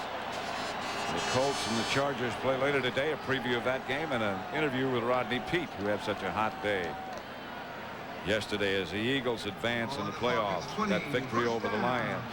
A very impressive victory for Ray Rhodes and his crew. First down, Green Bay. 4 wide receivers. Bennett the lone setback. Favre pump fake. Antonio Freeman. That's the one that Brooks was talking about. The Favre really throws hard when he comes late. And you see on that one, he's going to come late. Because he's going to, now he has great pass protection. If you're going to throw late, look, he pumps to the right, he looks to the middle, he runs to his left and throws to his left. And he said when he holds the ball, that is as hard as Brett Favre throws the ball. Antonio Freeman does a heck of a job of catching it. Really does. You know, and keeping both feet in bounds and doing all those things that a wide receiver has to do. First and goal. They're at the 6. Bennett was the man in motion. Favre. He hit Chimura in the numbers. Hit him hard in the numbers. And the ball bounced out. Well, that was coming late again. You know, he's going to throw fastballs. And Brett Favre did the pump before he went to Chimura. But he's going to bring the ball. He pumped it first, and then he really put the mustard on that one, didn't he? Oh, that's a perfect throw. I mean, Mark Chimura has to catch that. I don't care what that's all about. Like it knocked him backwards. There's an injured Packer on the play. One thing, Brett Favre does have big hands, and that was normal speed there. So you say he has to catch it, he should catch it, and all those things, but you don't have a lot of time to think about it. Injured Packer player. And a timeout's been called. And he was blocking against Jumpy Gathers on that play. You're going to see Jumpy Gathers tried to give him that forklift. Here's Jumpy Gathers right here. Here's Aaron Taylor blocking him here. Aaron Taylor says this guy is a tough guy to block. He said, I've seen a lot of guys better than me that he's lifted up. You see how he lifts him up? Yep. He just bent Aaron Taylor's back and then bent both of his knees. Just buckled him. Well, what he does is Jumpy Gathers has that move where he gets his right hand in behind you and grabs your back and he pulls towards you, and that will lift you up. And then he starts walking you back and collapsing you. And on that play, he did all those things to Aaron Taylor. His knees just buckled underneath. You know, anyone that ever blocks, any guard in this league, or center, where you'll always talk about who's the tough guy to block, who's the best tackle, they always tell you Jumpy Gathers. And every time you see a vote for an all-pro team or a Pro Bowl team, you never see Jumpy Gathers there, but you're right. No, anybody you talk to, they pick him out. Because those guards don't have enough votes, but if they had enough votes, they would. And Aaron Taylor knows that. He's been talking about it all week, and he said he's seen that move. He said he knows that he's going to get it. And he said he knows he's going to do it to him. He said, because I've seen him do it against guys that are a heck of a lot better than me. Yeah, he's still down. And Aaron Taylor was having a pretty good year, too. He missed all his rookie year last year with an injury, so this is really his first year. And he had played well. Yesterday's scores in the event you might have missed them. Buffalo over Miami 37-22. Marv Levy, what a heck of a job he's done. And so has Ray Rhodes at Philadelphia. Yep, and you know, like you say, Marv Levy's done a job that you can never count the Buffalo Bills out. No. I mean, he's done a heck of a job this year, but all his years there. They're bringing the card out for Aaron Taylor. Aaron Taylor, again, was a #1 draft choice, remember, a year ago. Injured his knee in a mini camp, was out all last year, came back this year, and has been the starter all this year. This looks like it might be, well, you don't even want to speculate, but the way his knees were bent, looks like it might be an injury to his knee. Well, it was just the thing that he kind of got bent and collapsed all the way. He's right here. This is where he is, and you'll see, again, he just gets lifted, and then after he's lifted and straightened up, he just gets bent. And you can see his back bends and both knees were bent. I mean, that's the strength and the power of Jumpy Gathers. Adam Timmerman has taken his place. He doesn't want to leave, but he's also in pain. There's no way he wants to go out. There's no way that any player wants to leave a playoff game, especially on a cart. I've known him for a long time and watched him. He's from De La Salle High School in Concord, California. He was a great high school player.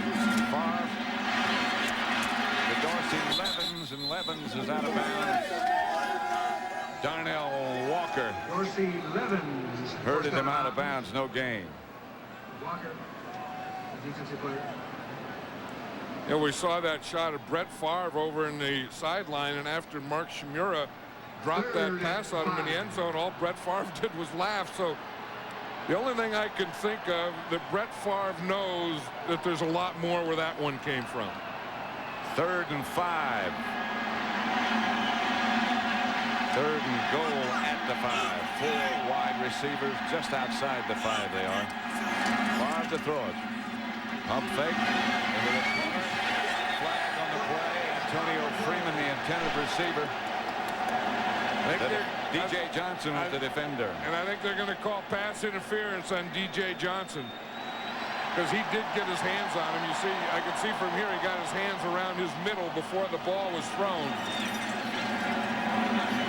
Big Hantak says it's against Atlanta. Holding defense prior to the pass would penalize half the distance to the goal line. First down. That's the big part of the penalty. First down. Here it is right here, and there's DJ Johnson right there, and you'll see it right there. You see him grab him right there around the waist. That's where he got him, and because it was grabbed around the waist before the ball was thrown, then it's a holding penalty. If that was while the ball was in the air, it would be interference, and the ball would be at the 1-yard line. First and goal at the 2. Favre. Touchdown. Mark Shimura. That one wasn't thrown quite as hard. And I think that's why Favre was smiling the first time. Like I said, he knew there's more where that one came from, and he was going to get it right back. And not only did he get it back, but he got it back to the same guy who had dropped it earlier. This Brett Favre, you got to love him. I mean, he's a football player. Well, he loves the game, loves to play. And he does play, and it is a game, and it is fun. And he goes out there like he's out in some park playing on New Year's Eve day. I get the feeling that he'd love to play that way, too, in the park, any game. Yeah, with no shoes. Yep. Eating some crawfish. False start. Offense prior to the snap. Number 93. 5-yard penalty. 1 try. How in the heck can 93 have a false start? That's big Gilbert Brown. And if you get that stuff, I mean, he probably just got it moving a little. You know, I mean, he weighed around 340, 350, and you kind of get it moving. You'd like to stop it, but you can't get it stopped. Chris Jackie will try to kick the extra point. Henry's the holder. And Jackie's extra point is good. Kick by Jackie is good. That makes it 27-10 with less than a minute left to play in the first half. 49 seconds.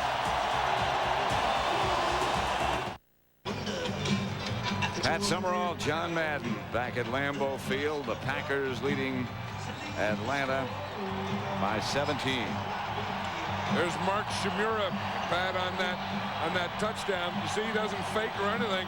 He's just going to run out. He has a short guy in front of him, Levens, and he's the deep guy or the second guy. Brett Favre throws a bootleg. You see him fake the run, then he bootlegs to his right the same way that Shimura's going. And as you say, he didn't throw that pass as hard. That was a nice, soft-touch Brett Favre pass. It was Pro Bowl tight end Mark Shimura from Boston College. Line drive kickoff bounces back to Eric Metcalf. Metcalf taken down by Travis Jervey, the third tackle that he has made on special teams. There's a fired up guy, that Travis Jervey, huh? He was Mike Holmgren was telling us about Travis Jervey that he wanted to buy a lion. And Mike Holmgren says, you can't buy a lion. And he said, yeah, but it's a little lion. A little lion. Lions do grow, don't they? That's what Holmgren told him. He said Jervey made a good play in practice, and he congratulated him for it. He said, Coach, don't make a scene. He was patting on the back saying, good going, Jervey, that's great. Trying to give him some confidence and stuff. He just says to him, hey, don't make a scene. Jeff George back to throw and does throw outside to Bert Emanuel. Clock running with 33 seconds left before the half. Atlanta has all three of their timeouts left. And Atlanta's going to have to get some of that stuff going where Jeff George breaks containment again and throws deep, because that's been their most successful thing. George gets it outside. The Burden steps out of bounds. That'll stop the clock with 15 seconds left. Reception out of bounds on the 40. Packers leading 27-10 first half. The thing about this run and shoot, they do have 4 receivers. They have them spread all over the field. They're tough to cover, and if you don't get a pass rush on Jeff George, he's the type of guy that can come out and complete 15 in a row.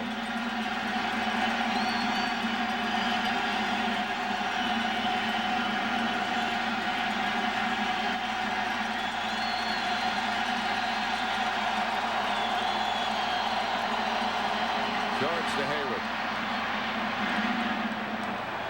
Greg Hayward stopped by Wayne Simmons. I'm not sure about that one. You would think that you would like to have gotten a couple completed passes here and maybe take a shot. I mean, you have Morton Anderson on your team. I was surprised they run that draw play, that they didn't take a couple of passing shots and try and get into position where Morton Anderson can take a shot before the half ends. Next weekend, catch the excitement of the NFC divisional playoffs beginning Saturday when the 49ers take on either the Packers or the Eagles. Coverage begins at 3:30 Eastern, 12:30 Pacific. Then on Sunday, the Cowboys battle either the Eagles or the Falcons. Coverage begins at noon Eastern, 9 a.m. Pacific. Check your local listings for the game and times in your area. If the Packers win, they go to San Francisco. You know, one thing I do know is the 49ers practiced last week, and of course they didn't know who they were going to play. It could be Philadelphia, it could be Detroit, it could have been Green Bay, but they chose, and on Friday they practiced against Green Bay's play. So if they had to pick who they thought they were going to play, they picked the Green Bay Packers. If Atlanta wins, they'll go to Dallas. Packers leading 27-10. Back goes George. George fires. Incomplete. Bert Emanuel saying it wasn't incomplete. Yeah, something was wrong with that pattern because they had two guys in the same area. I think you're going to see that Eric Metcalf was in the same place. Here's Emmanuel. That's who Jeff George throws to. Scramble, but watch Eric Metcalf, 21. He runs in the same area. So you got two receivers in the same area, and the problem with that is it only takes one defender to defend two guys. And the ball did hit the ground. Ball did hit the ground. 2 seconds left, 3rd and 4. Jeff George has been having that problem, especially throwing to his right, where he's thrown low 3 or 4 times in this first half. Out of the shotgun. George with 2 seconds left. It's set. And down he goes. Matt LaBounty took down Jeff George, and the Packers head for the locker room, leading 27-10. Jeff George and his Falcons have some work to do.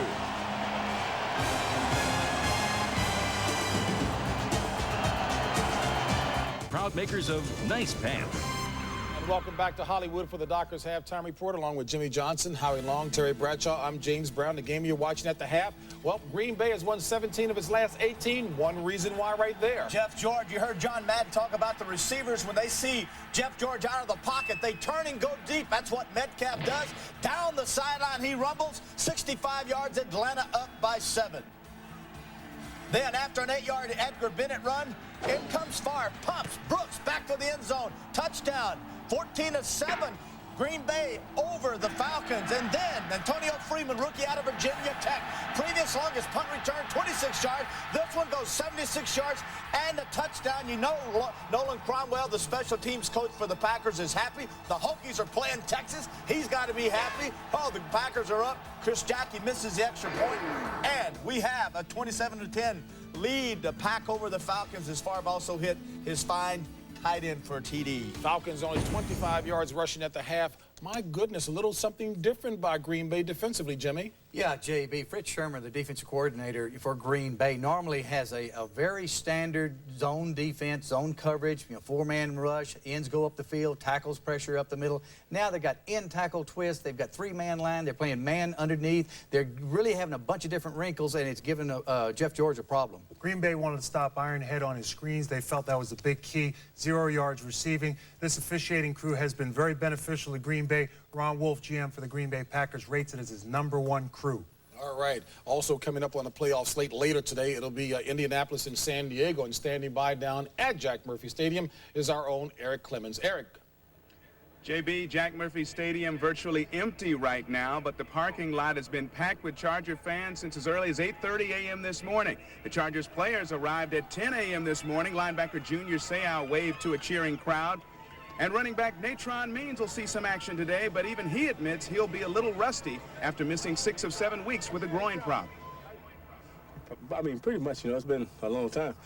But, I mean, I think I'll be able to, go back out there and get into the flow of the game, especially when it gets back to game speed. I think I'll be okay. Well, Natron hasn't been in the game. He hasn't been holding the ball as much. He's been practicing, but he hasn't been playing in them games. And when we see that, we got to take advantage of that. Well, you know what San Diego's going to pretty much do. They're going to try and run it down your throat and pound the ball at you. So we're prepared for that. It's not going to be a secret of what we're going to do. I think Indianapolis knows that we're going to blitz and we're going to come after Harbaugh and do things up front to stop them. But at the same time, you have to go out there and produce. All you can say is bring it on, and we'll see what happens out there on Sunday. Other questions to answer today. The sprained neck of Stan Humphries, how will that respond? The bruised left knee of Marshall Faulk, how will that respond? We'll find out at game time. That's the story from here. Back to Hollywood and you, JB. All right, Eric, thank you very much. And that wraps it up right now for this segment of halftime. But coming up in just a bit, Terry Bradshaw and I talk with Rodney Peete of the Philadelphia Eagles. We'll do that after this.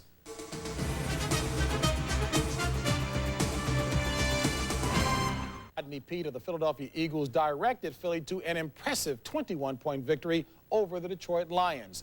Terry Bradshaw and I talked with Rodney about how satisfying it was beating his former team.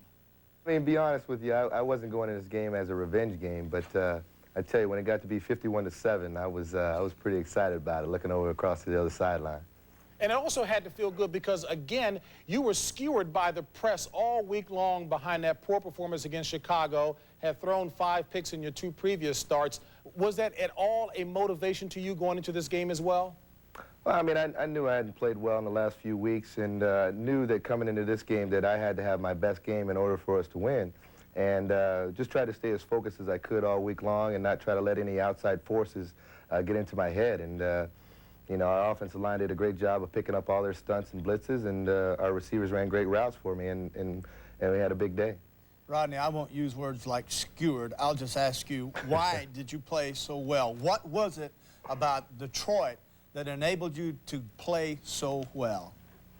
Well, it was definitely a motivating factor that we were playing Detroit. You know, having played there for 5 years and then leaving there, you know, I was excited about playing those guys. And coming into the game, I tried to, just like I said, stay as focused as I could. And, you know, they jumped into some man situations. Our receivers ran some great routes, and our defense got us some turnovers, and it turned out to be a rout. Ray Rhodes has done a good job of keeping you guys focused. Will it be a distraction because now you're going to be practicing away from home? You're going to be traveling to some warm weather to get ready for the Cowboys?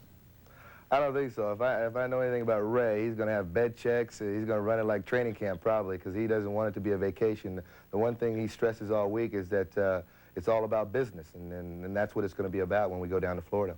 Hey, Rodney, in your mind, have you done all that you could have to solidify your spot to be the starting quarterback next year? I don't know. I mean, I hope so. You know, I'd like to be here for a while. I like the coaching staff. I like the atmosphere. I like the players that I'm playing with. And, you know, I'd like to stay around. I've moved around for a couple years now, and I know my wife's tired of moving around, so I'd like to stay in one place for a while. And speaking of your wife, it looks like marriage agrees with you quite well, Rodney. Thank you very much for joining us, buddy. Thank you. So that wraps up this halftime as we get set to send you back out to Lambeau Field for the second half of the Packers and Falcons, and rejoin Pat Summerall and John Madden after this.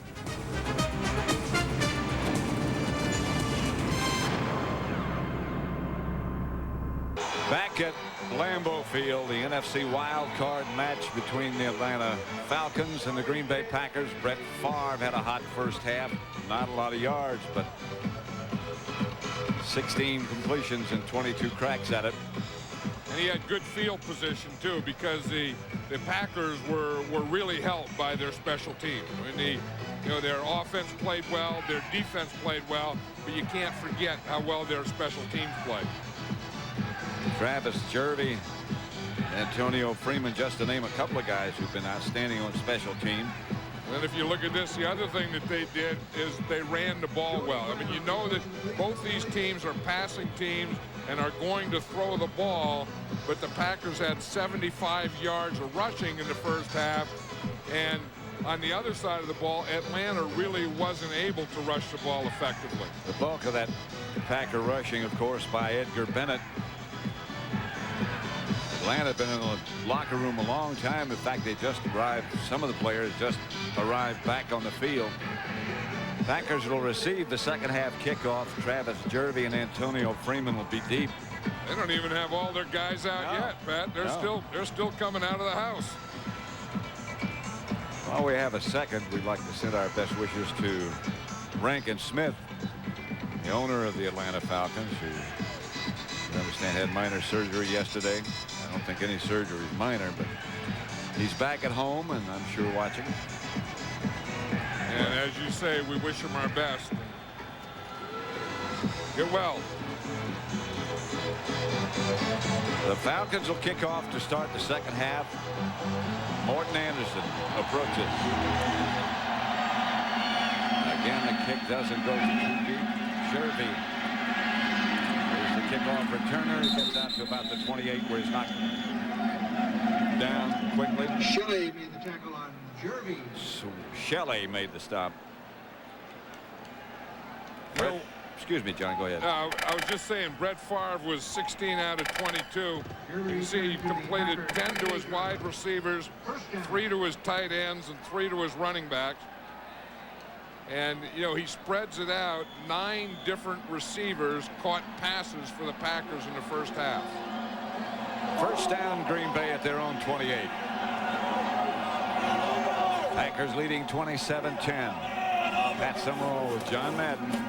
This is Edgar Bennett. Nothing there this time, stopped by Chuck Smith. It was Bennett, the ball carrier. You know, a big thing of that West Coast offense or San Francisco offense is number of passes. If you put the line of scrimmage here and then 10 yards, number of passes thrown in that area. And if you look, he completed 10 out of 16 and 1 TD in that 10-yard box. Most of the people you talk to say they're tired of hearing that term, West Coast offense. It's our offense, they say. Here's Favre back to throw it. Blitz coming. Favre gets away from it. Pass is complete down the middle to Keith Jackson. Now that was two signs of strength by Brett Favre. One, the strength of his body by getting away from a rush, because there was a rusher there, and he got away from that. And that takes some strength to do that, to not go down. And then the second was the strength of the arm and getting the ball to Keith Jackson. Clay Matthews. You see Clay Matthews is right there. You see how strong he is? He's able to move right through Clay Matthews. That's the strength of his body. And then, of course, the strength of his arm is the throw. 1st and 10, Green Bay, 2 tight end offense. And Shimura in motion. Bennett, the ball carrier, got a yard, maybe. No more. This Brett Favre is something. I mean, the way he plays the game, I'll bet you that no matter what the game, you know how as a kid you used to choose sides? I bet he was either the guy who chose would be the captain, or he was always first guy chosen. First choice. You know, whatever you're playing. I mean, baseball, basketball, football. Marbles. Marble, pool. Anything. Kick the can. Hide and go seek. Heat. 1 foot off the gutter. I bet you he was the guy you couldn't find. Second and 10. One place. The handoff is again to Bennett, who gets just a couple. You know, it's funny how, you know, this 4-year thing that Brett Favre has been here 4 years. Edgar Bennett has been here 4 years. Mark Shimura has been here 4 years. Robert Brooks has been here 4 years. And Mike Holmgren has been here 4 years. And that's a big part of their offense. I mean, that's you know, the coach and these 4 important guys playing together for 4 years. The real keys. Screen pass coming incomplete. Falcons played it well. Edgar Bennett was the intended receiver. And Hendrick comes on. Yeah, it wouldn't have been a first down anyway. No. You have to guard, I think, if you're Mike Holmgren, don't you, John, against becoming too conservative at a point like this? Yeah, and he's not the kind of coach that will become conservative. You know, sometimes he may for a series or two, but I don't think that he's going to be conservative with a 27-10 lead the rest of this half. Hendrick back to punt to Eric Metcalf. Standing at the 20. Packer coverage is excellent. The Falcons will take over at the 21. Metcalf had no room. A 38-yard punt. A 2-yard return. Shimura is the man down to make the stop. Trucks on the road. By Pepsid AC Acid Controller, you can be heartburn-free with new Pepsid AC. And by Beechwood Aged Budweiser, the gold medal-winning American premium lager at the 1995 Great American Beer Festival. This Bud's for you.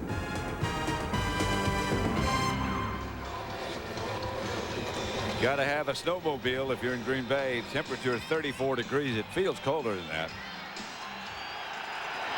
Wind negligible. Most unusual. 1st and 10, Atlanta at their own 20. Craig Hale hit as soon as he gets the handoff. Matt LaBounty and Gilbert Brown wrap him up. Gilbert Brown got the penetration in there, and if he gets penetration like that, you aren't going to be able to run the ball. Yeah. Look at Big Gilbert. He's so proud of himself. He's going from side to side on that one. That's what you can do. I mean, you can walk tall, and then when you're really proud of yourself, you can go side to side. Watch, there he is, 93 there. He just got the penetration. He got a hold of Ironhead. Here comes LaBounty and everyone else. He is big. Yeah, but then he got that stuff going side to side. You see that? Yeah. That's when you really like yourself. 2nd down, George. The throw gets it outside. To Emmanuel. Emmanuel will get an Atlanta 1st down at the 35. Mike Pryor ran him out of bounds. You can look at Jeff George, and you see that the Packer defense really did a good job on him of mixing things. You know, they sacked him 3 times. They hurried him 6 times. They knocked him down 5 times. They forced him to scramble 6 times. I don't know if forcing to scramble is a big thing to do to him, but they really did harass him and mix him up with coverages and fronts and rushes that whole first half. When you force him to scramble, that can be dangerous. Right, and now they got that 3-man line again. You see the 3 linemen, 3 linebackers. They got a blitz going. George gets rid of it. Intended for Emmanuel, incomplete. Emmanuel, the intended receiver. That's a tough thing. You know, when you have to throw and you have a linebacker hanging on you, you're going to see right here, they got the 3-man line, and then the rusher here. I think it's Fred. In fact, they have 2 linebackers. Yeah. The first one comes and he gets free. That was Wayne Simmons. Then the second one, Strickland, was coming in behind him. But they gave him 3 down linemen, 3 stacked linebackers, and then blitzed 2 of the linebackers. 2nd and 10. You saw George pointing, saying, "Who's got that guy?"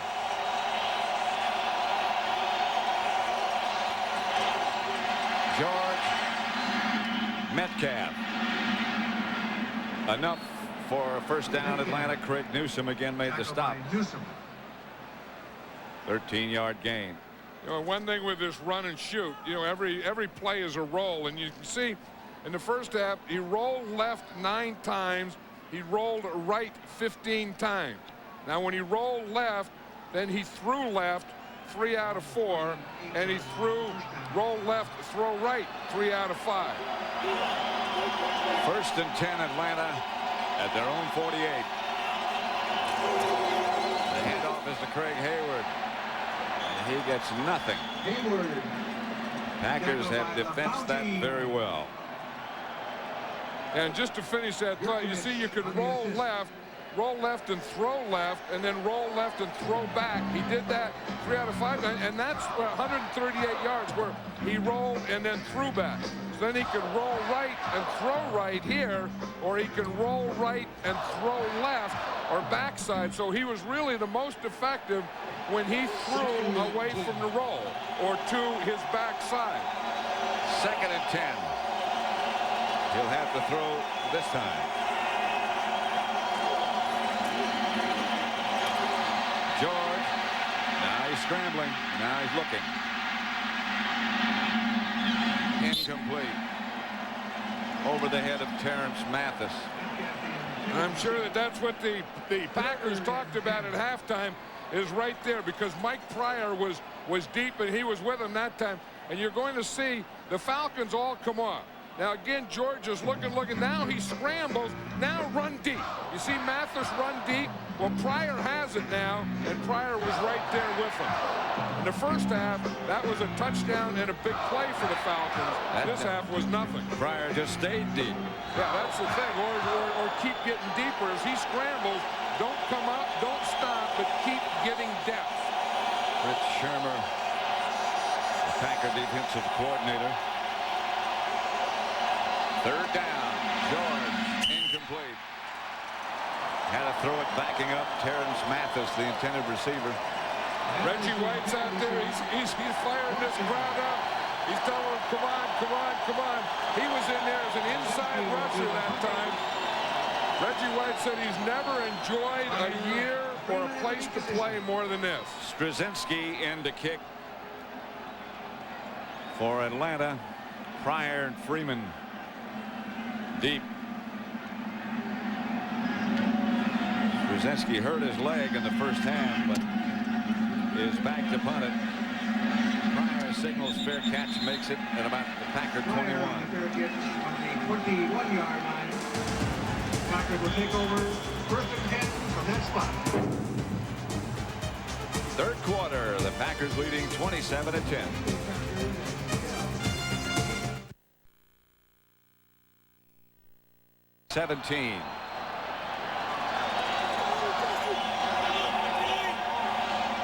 Brett Favre sends Edgar Bennett in motion, fires to his left to Anthony Morgan. Morgan will get about 8. D.J. Johnson wrapped him up. Brett Favre has that muff on in front of him, and he has like 8 of those hand warmers in there. You know, those things. In fact, I have 2 of them. What? I lost them. You took your jacket off. Yeah, that's right. They're in my jacket. They're behind you. I had 2 of them in my hands, and they really work. He puts 8 of them in there. And then sometimes if he runs or scrambles, they just fall out. You just see hand warmers falling out of his muff. 2nd and 2. Bennett's the deep back. And Bennett gets the carry and is short of the first down. For McDonald's game break, let's again send you back to James Brown in Hollywood. All right, Pat, folks, remember Bart Starr injuring his ribs, being taken off in this game back in '65. Here's a controversial field goal by Don Chandler that sent it to overtime. Looked as if it was no good, led to a rule change, lengthening the uprights by 10 feet. And in overtime, no controversy about this one. That helped Green Bay advance to the NFL championship game. Back to Pat and John. Back at Lambeau Field, 3rd and 3. Favre has just one back behind him. Brooks, the man in motion. Bennett, stopped by Chris Dolman, will not get enough for a Packer first down. They'll have to punt. That was good hustle by Chris Dolman, because he started on one side, got all the way across there, and got Bennett before he got that first down. You're going to see Chris Dolman. He's going to start off as a pass rusher. You see he's right down here. Then he started. Now the ball's thrown, and instead of keep going after him, he runs all the way across the field and makes that tackle before Bennett gets a first down. Metcalf back deep, says get away from it. And the Packer coverage unit is down in a hurry. To the 25. Chris Dolman. 45-yard punt, no return, and Atlanta takes over. Green Bay leading it 27-10. Little change of cleats being done. I remember when they used to just have it like pliers and stuff. Now they got automatic deals that bring them off there. I got something for Christmas. George's pass is deflected. Intended for Metcalf. Matt LeBounty. He's been playing pretty well, Matt LeBounty, today. He's been active there. Again, he's the guy that's starting for Reggie White at that left end. Reggie comes in and out, but LeBounty's been playing more, and he's been getting in there. I mean, he's been around Jeff George. He's been stopping some run stuff, and he's been pretty active. You know, part of it has been the 4-man line, and part of it is right here. They're just playing a 3-man line, as you can see here. They've had good mixture against this Atlanta offense. George back to throw. The 3-man rush doesn't get there. George gets it outside to Metcalf, who slipped down. It's what you were talking about at the beginning of the game. The middle of the field is pretty good. Yeah, and it's the outside that is slick, and you could tell it was going to be slick, and that is a big advantage to the Packers because it's their field. And we see Reggie White come in. We can see that he's lined up over the tight end twice, over the tackle 3 times, over the guard 3 times. Well, they said he would play about 15 plays. He's played 8. This would make 9. He's lined up over the tackle this time in a 4-man line. 3rd and 9, 3rd down. George pump fakes. Chased by Reggie White. Can't run. Throws it away. I tell you, that was a big play by Reggie. Yep. Because he did redirect Jeff George, because Jeff George, we talked about the whole game, is more dangerous when he gets to the outside, and he was trying to get to the outside. Here's Reggie. Jeff George is going to come out and try and get outside. Reggie gets up the field and redirects Jeff George. Now watch this. You see Reggie comes up here. Now get up the field, get up the field. See right there. Now Jeff George had to turn around and go back, and by that time he had no one to throw to, no place to throw it, and he was throwing it sideways anyway. Antonio Freeman deep. Straczynski will punt for the Atlanta Falcons.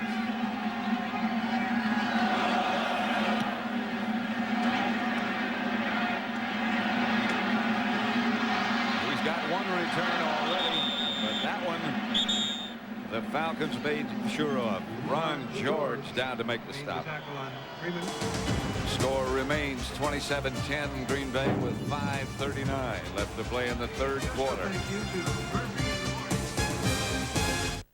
27, Atlanta 10, 5:39 left in the third quarter. Budweiser game summary. This summary brought to you by Budweiser. As the Packers are ready to go. Brett Favre fires incomplete. To finish the Budweiser's summary, Favre is 19 out of 27 now, 2 touchdowns. Jeff George 14 out of 30, the 1 touchdown to Metcalf, 1 interception. Antonio Freeman has the 76-yard punt return for a touchdown.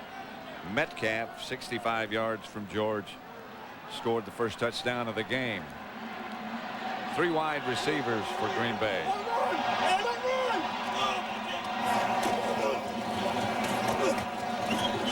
Edgar Bennett tries the left side and picks up only a couple. You know, he has a tough job now as Adam Timmerman. He's the right guard in there, the left guard in there that's taken Aaron Taylor's place. Remember, Taylor was injured. Timmerman himself as a rookie was a 7th round draft choice, and he has to get in here and play, and he has to play against jumpy gathers. And that's a tough thing, whether you're run blocking or pass blocking, and pass blocking being much more difficult than run blocking. 4 wide receivers. He'll have to pass block on this play against jumpy gathers.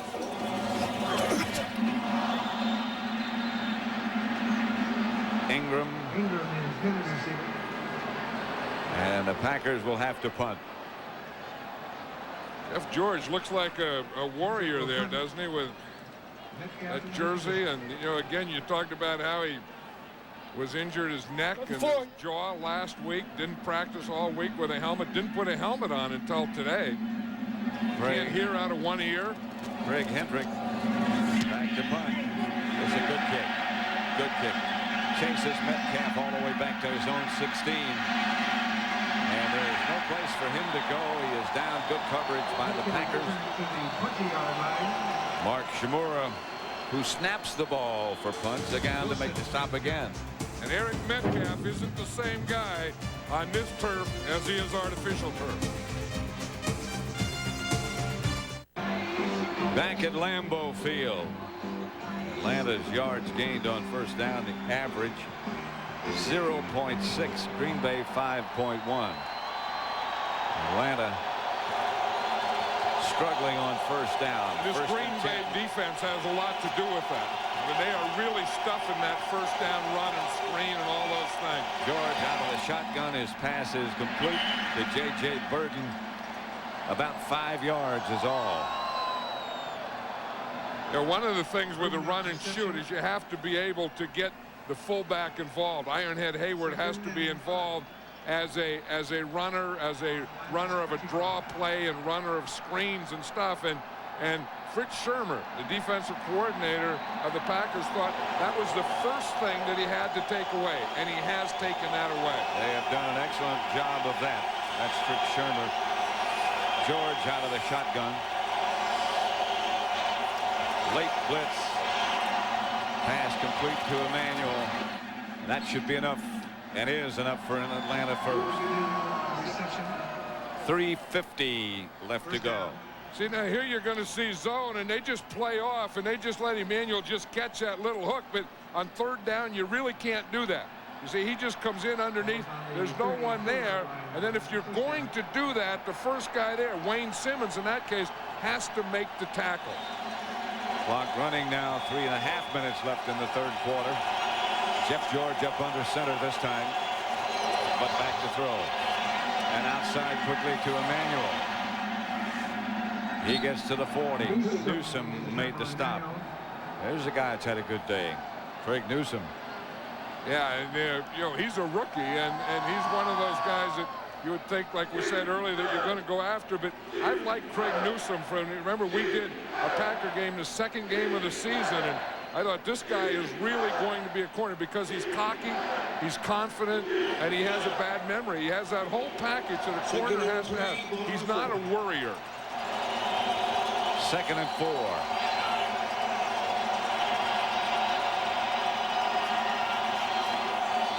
George, Emmanuel. Enough for a first down.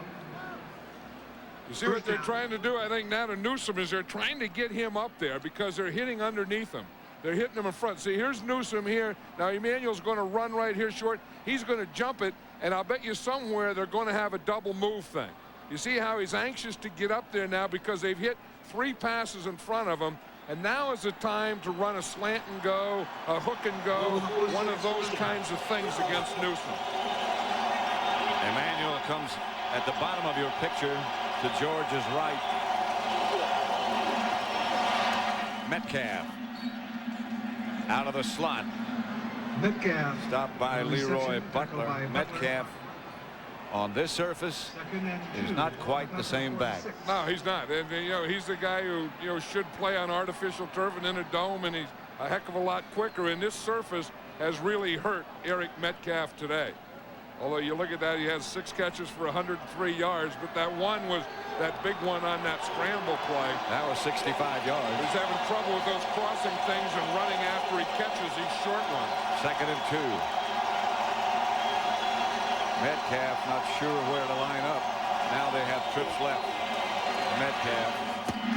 This is Terrence Mathis makes the reception on the short pass from George, and he got enough for a first down. See, George has been hitting on this drive. He's been hitting that, you know, that 5-yard area from the line of scrimmage to 5 yards deep. He hit 3 of them on the right side, then that one on the left side, because the Packers are really in a zone now, and they're giving him at that area between the line of scrimmage and about 10 yards depth. George is 6 out of 6 on this drive.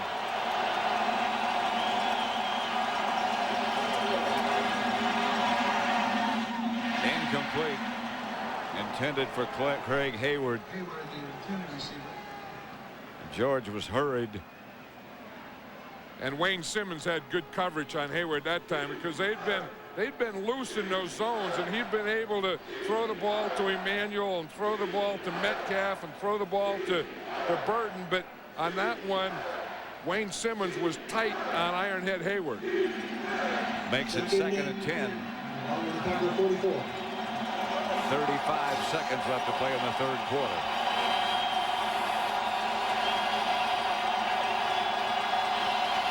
Packers showing blitz. Here they come. Hayward picks up the blitzer. Metcalf makes the reception from George. Stopped by George Teague. Now, there's a guy who's played well today is George Teague. I think that, you know, over the years, the last few years, if the Packers have had any trouble, it's been up the middle. You know, it's been their nose tackle, their middle guys, their middle linebacker, and their safeties, and George Teague. But George Teague has been very active today. He's been up there against the run. He's been deep. In fact, that first pass, he had an interception early in the 1st quarter. George has already gone to the sideline. That's the end of the 3rd quarter. And at the end of 3, the Packers 27, Atlanta 10. Excitement of the NFC divisional playoffs beginning Saturday when the 49ers take on either the Packers or the Eagles. Coverage begins at 3:30 Eastern, 12:30 Pacific. Then on Sunday, the Cowboys battle either the Eagles or the Falcons, depending upon who wins here. Coverage begins at noon Eastern, 9 a.m. Pacific. Check your local listings for the game times in your area. Now we're talking. We got the cheese head. Yeah, now we're going. Because what we need is some good cheddar cheese heads. 3rd and 6. Big down for the Falcons. George. Across the middle, incomplete. Good coverage. J.J. Burton, the intended receiver, and Lenny McGill. There's a guy. I think if Fritz Shermer was worried about a guy that he had to play today, it was Lenny McGill. Lenny McGill is a cover corner. He was a free agent. They thought if they're going to pick on someone, it's going to be Lenny McGill. But he's played pretty well. And now I think the Falcons are going to go for it here. Indeed. And I think they have to. We're in the 4th quarter now, down 27-10. I think that they have to get something going here. They have to get a score here. 4th and 6. George from the spread. He has time. He has his first down to Terrence Mathis. Oh, did Leroy Butler give him way too much room? I mean, this is 4th down, and you're going to watch Butler is right here. And again, if you know it's 4th down, you know that any completion when they get beyond this point here is going to be a first down. He's zoning here, and he just can't get up there. I mean, he was going back and zoning, and by the time he read it, he couldn't get turned around. So the field, in that case, helped the Atlanta Falcons. And the offensive line helped Jeff George. They did a good job protecting on that 4th and 6. George. Burden. Touchdown, Atlanta. Well, we were talking about Lenny McGill and the guys that they were worried about. That was Lenny McGill that got beat on that play and missed the tackle after that. You can see here's Lenny McGill right here. Here's Burden here. He's going to catch it. He's going to beat him here. Then he's going to miss the tackle right here. See all those lines? That means missed tackle. See him? He catches a slant. Now that's okay, but you got to make the tackle right there. He misses a tackle. Burden has good strength for a little guy there, and he runs through the tackle too. George was 9 out of 11. And the touchdown pass to J.J. Burden. Gordon Anderson for the extra point. And it's good. It's 27-17. The Packers up by 10. Burden. Touchdown as he broke away from McGill. And minivans. By Tylenol, the pain reliever hospitals use most. And by Miller Lite. When you've got the great taste of ice-cold Miller Lite, life is good.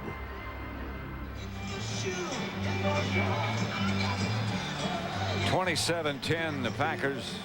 Jervy and Freeman back deep. I did that ice fishing once just to see. I mean, you know there has to be something more to it than just sitting on a bucket and an ice with a hole in the ice there. And there is. It's a lot of fun if you have a lot of people with you. Fumble the kickoff. Jervy did. And then gets it outside the 30, about the 31. We talked earlier in the half about becoming too conservative.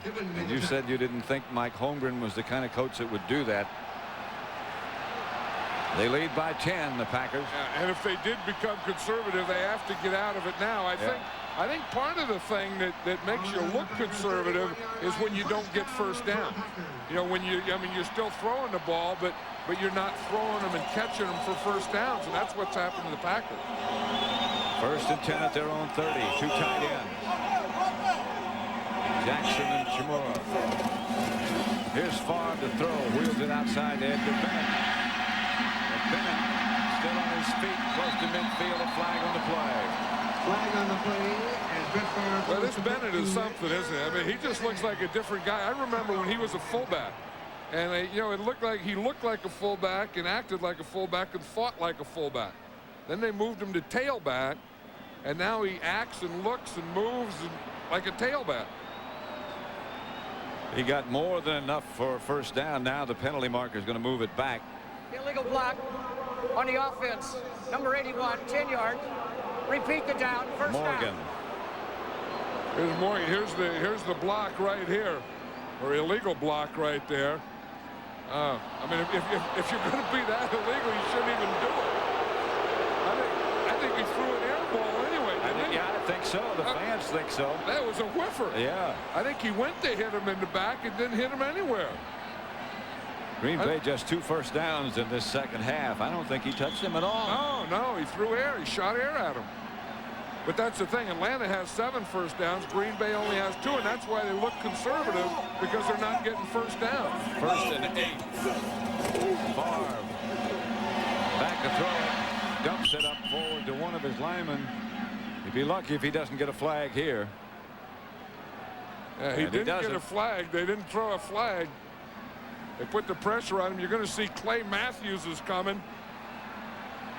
You're going to see Jesse Tuggle, 58, coming. See Jesse Tuggle and Matthews right there, both getting there at the same time. And I don't know that there was any receiver there that he threw the ball to. I just saw lineman. 2nd and 8. Maybe the official thought that one of those linemen was a big fullback or something. Farr gives the ball to Bennett. Bennett is close to a first down. He is something. Well, you know, he just looks quicker. I mean, I said that the other day. I watched practice on Friday, watched him on Saturday, and the way he moved and acted and reacted looked just like a different guy. He's coming over for a little breather. Yeah, you know, he does have that ankle that we talked about that he has to have surgery after the season's over, and I think that thing bothers him all the time, but you know, sometimes more than that. I mean, you go a few plays on it, then you just have to get it straightened out, get the parts back in order, and then go back in and do it again. 3 wide receivers for Green Bay. Favre back to throw it. Wheels it outside, incomplete. Intended for Dorsey Levens. Atlanta with good pressure on Favre. Yeah, but Chuck Smith. Chuck Smith was right there on Brett Favre as he throws the ball. Here's Chuck Smith here. And we're going to see he's working. You see, he just turns a corner, and just as Brett Favre is throwing that ball, he grabs him from behind his shoulder pads. That'll make it 2nd and 10. Packers at their own 41-yard line. Favre quickly to Jackson. Jackson struggles out of bounds in front of the Atlanta bench. Darnell Walker wrestled him out.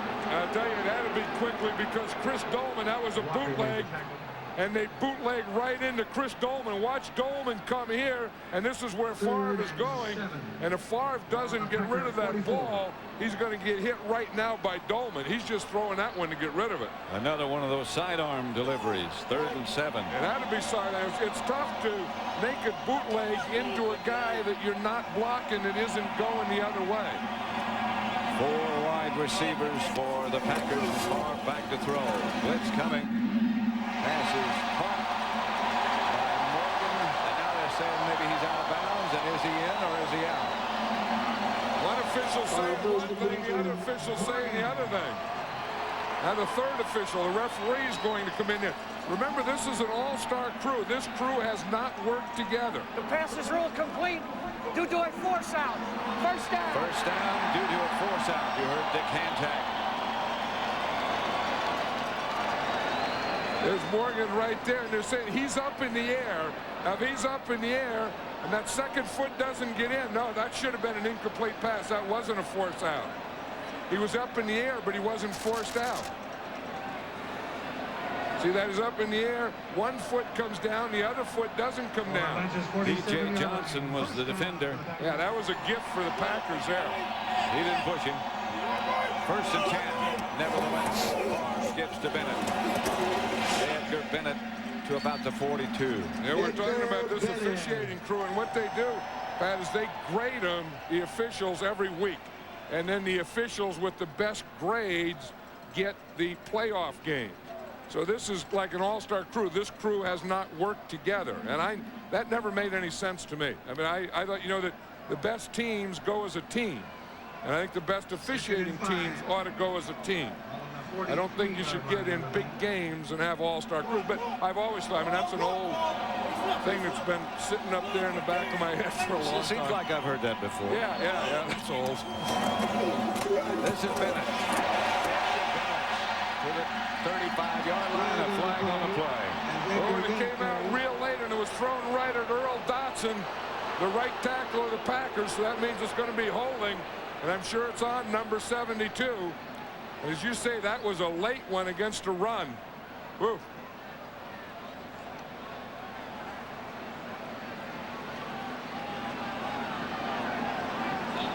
Holding.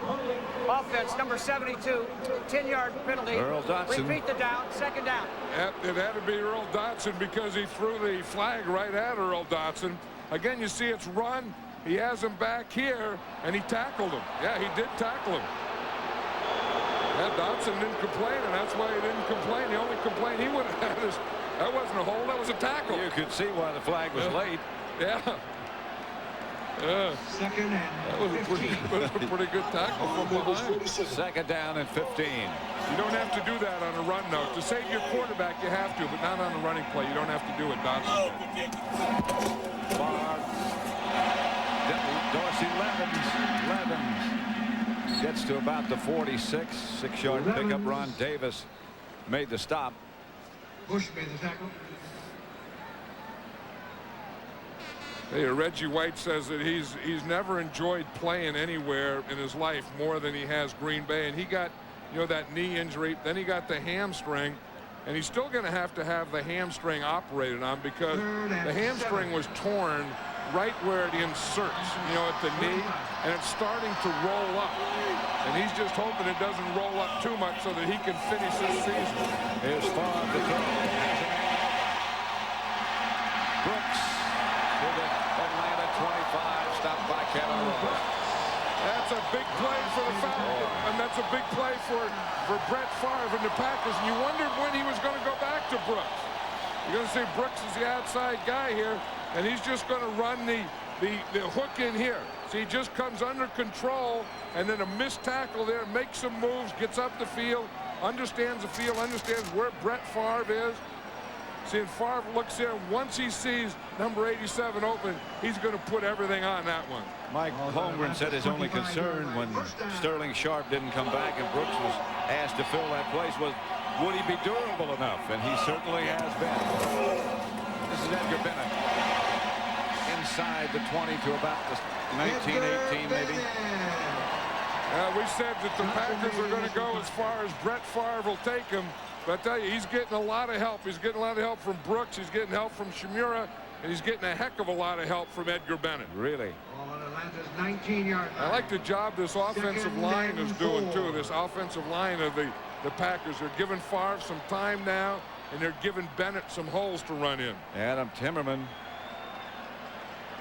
doing a good job as a replacement. Yeah, a year ago, Adam Timmerman was playing at South Dakota State.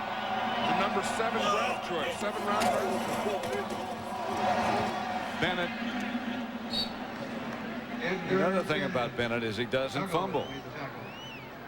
And now that the Packers, you see, now they don't look conservative because they're starting to get first downs and they have the ball. And one of the things that is tough is when the other team has the ball all the time, and that's what Atlanta did on that last drive. And now the Packers got the ball back, and they're doing the same thing to Atlanta, keeping their offense off the field. Which is one of the things that they thought they had to do.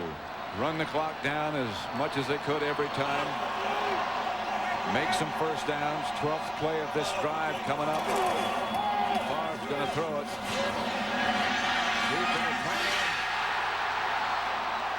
Touchdown. Touchdown. Levens made the catch, was knocked out of bounds. 18 yards from Favre. What an effort by Dorsey Levens. They say he was pushed out of bounds, and it appeared that that was the case. See, Levens was in there as a halfback for Bennett that time. Favre makes a great throw. Now, there's one where he was knocked out of bounds. Yep. You see, if you're up in the air, when you're in the air, if both feet are inbounds as they are right there, then you get hit and knocked out of bounds, then that is good. That's a touchdown. But Dorsey Levens was in it tailback that time. Henderson was the fullback. That was a good call. Hendrick just does get it down. The extra point's good by Chris Kecke. And Green Bay leads 34-17. 7:45 left to play. Levens here playing halfback. He's going to come flat and then swing up. Henderson goes on a play pass, and I'll tell you, Brett Favre gives him a pump on the flat and then throws the swing to him. See him? He pumps, and then he comes back, and then he just throws a perfect throw to Dorsey Levens. Hendrick's kickoff is going to be handled by Eric Metcalf. Metcalf is down just outside the 30. Terry Mickens made the stop. 7:34 left to play. The Packers 34. The Falcons 17. Of the NFC divisional playoff beginning Saturday when the 49ers take on either the Packers or the Eagles. Coverage begins at 3:30 Eastern, 12:30 Pacific. Then on Sunday, the Cowboys battle either the Eagles or the Falcons. Coverage begins at noon Eastern, 9 a.m. Pacific. Check the local listings for the game times in your area. It looks like right now Green Bay will head west to play the 49ers, who said they worked out against them, against their plays. George gets it to Mathis. At the end of the game, John and I'll select the Miller Lite player of the game. 2nd and 1. By the way, the attendance today, 60,453. A new playoff record at Lambeau Field. Here's Jeff George back to throw. Metcalf made the reception. 34-17. Packers leading. The Packer defense has really done a good job today of, you know, because when you play the run and shoot, you play with a group of defensive players that haven't played together as a group all year. And they're your base people when you're nickel and dime the whole game, because that's not usually how you play. So they present a different offense for you that you never play against, and you play with an entirely different group of defensive people, and the Packers have made great adjustments. And the Falcons just had to take a timeout. They'll have 2 left then. Fox. It's a cheese tie. Oh yeah, they got everything. They got cheese head, cheese ties, cheese caps. 1st and 10 at their own 48 for Atlanta. Packers leading 34-17. George to Bert Emanuel. Emanuel's out of bounds on the far sideline by Craig Newsome. That's one thing that the Falcons are having success with, is that screen pass to the outside receivers. They haven't had any success with a screen pass to Ironhead Hayward, but they just throw it out here. You see the receiver starts out, then he comes back, then the line comes out, and they form the screen out on the sideline. And usually one of the big screens they have is to Ironhead Hayward. The Packers have stopped that all day. Well, that's the one they feared. Here's George dropping back. Incomplete. Intended for Terrence Mathis. For a McDonald's game break, let's again send you back to Hollywood and James Brown. They've had a familiar wintry look at Lambeau Field for the championship game of the 1965 season. Didn't affect the footing of Paul Hornung at all as he goes around on a famous Packers power sweep en route for the touchdown and the Packers' 3rd title in 5 years. Back to Lambeau Field. Pat Summerall and John Madden. 2nd and 10. Atlanta ball at Lambeau Field. See, that goes all the way back to knowing your field. Vince Lombardi, Paul Hornung. It was always an advantage to the Green Bay Packers.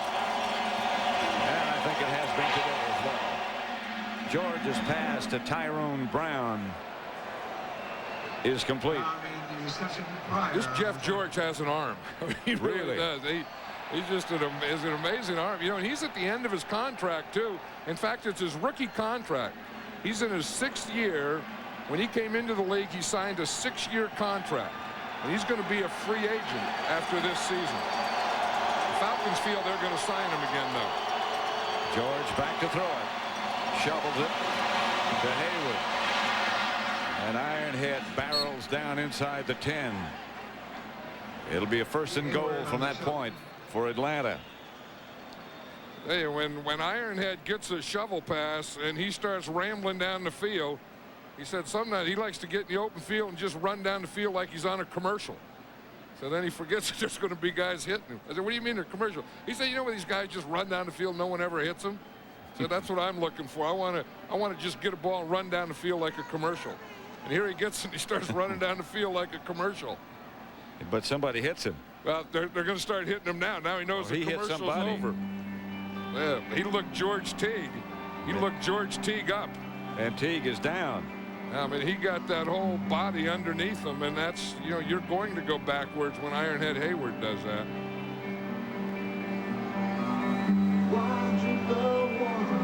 Jeff George has a team playoff record there. Completed 343 yards.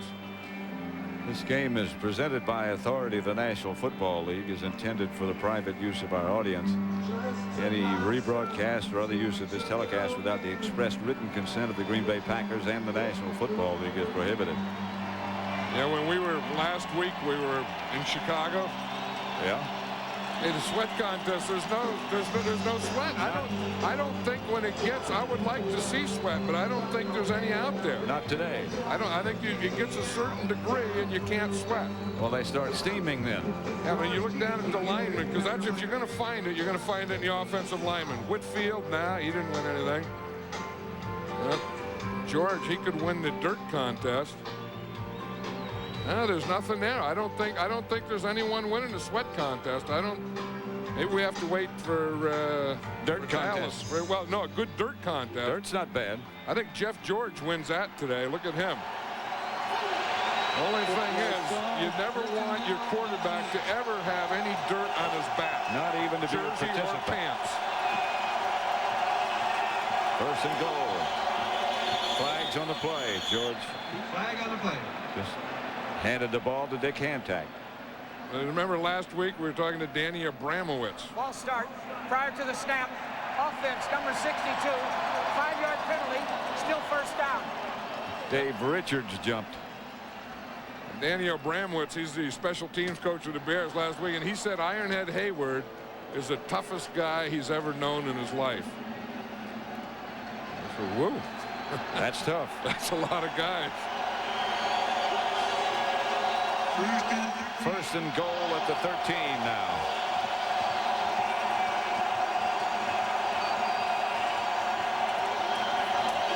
George out of the pocket, incomplete. Mathis was in the area. Today's game is being produced by Bob Stenner, directed by Sandy Grossman. The associate director is Rich Russo. Broadcast associates Mike Roig and Fran Morrison. Stage manager is Rich Nelson. Studio was produced by Scott Ackerson, directed by Bob Levy. And the executive producers of Fox Sports are Ed Gorin and David Hill. And how about all the other technical people and everything that are here today in this frozen tundra doing a great job out in the elements? Can't beat the elements. George screen pass to Hayward. Taken down at about the 4. That's the best way to get Ironhead. He's wearing a glove now. Ironhead has a glove on the right hand, nothing on the left hand. I'm not sure exactly where that came from, but he got something going there. Because he has that finger taped up in the left hand, he probably couldn't fit the glove on there. Got a little dirt coming out of his helmet. And Jeff George has some dirt on him where you don't want dirt on your quarterback. Third and goal at the 4.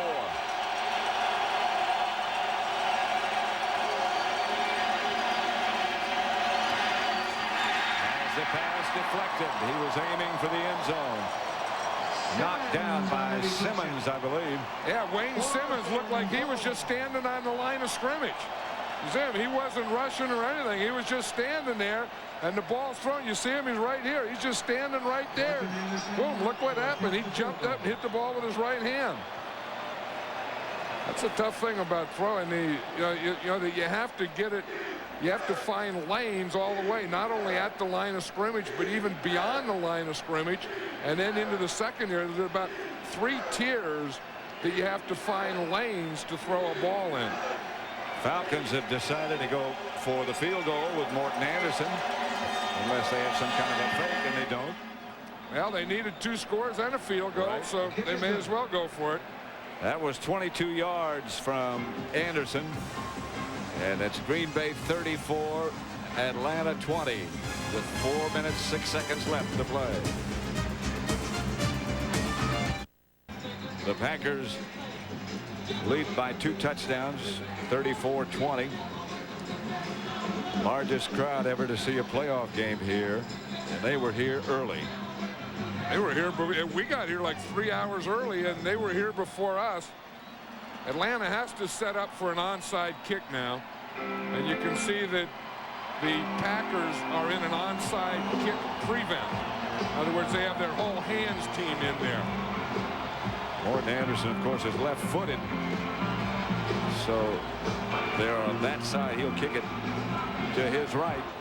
And I would expect some kind of shift the way he's going to kick it. There it is right there. So they're all going to go to his right. Here's all the Falcons over here that are going to cover it. So he's going to kick it to that side.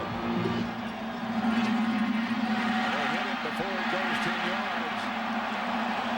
The Packers can do that. The receiving team can come across and get the ball before it goes 10 yards. The kicking team cannot touch it before it goes 10 yards. Marcus Wilson comes up with it. That says it doesn't go 10 yards, but the Packers come across and they get it. Now had they fumbled that ball and the Falcons got it there, then it would have been the Falcons' ball. But the Falcons can't recover until it goes beyond 10 yards or is touched by the receiving team. So the Packers will take over at 1st and 10 at the Atlanta 32-yard line. And these fans are yelling, charge, man, they want more. 3 wide receivers. Edgar Bennett. Edgar Bennett. How about all the points scored this weekend in the playoffs? This has to be some kind of record, doesn't it? I'm sure. Look at this. The home team has averaged 43 points. Visiting team 26. I think it'll be a record. That has to be a wild card record, and maybe San Diego has to play later. And that won't be, I don't believe, a high-scoring game. Indianapolis and San Diego. We were talking about getting here early this morning. Yeah. This is what they were doing. Look at this. Now you're talking. I mean, they always have here. They always have big old meats here and sausages. Look at that stuff. Shrimp doesn't belong here. No. I don't know where that came from. These things belong here. Yeah, what do they call brats? Brats. Huh? Bratwurst. Big old brats. You go to Green Bay, you want big old brats. Chocolates. I guess they belong here. They belong anywhere. Yeah. This guy here looks like he eats big old brats. That guy there eats big old brats. I think he's had that cheese too long, I think. Well, yeah, if you wear your cheese on your head too long, your face turns green. Now, something's wrong with it. The guy with the cheese head shouldn't be wearing dark glasses. Well, if you got half a green face, you can. I guess. Edgar Bennett again. Bennett's getting very close to a postseason record. Flag on the play. Getting very close to playing a great game. Yeah.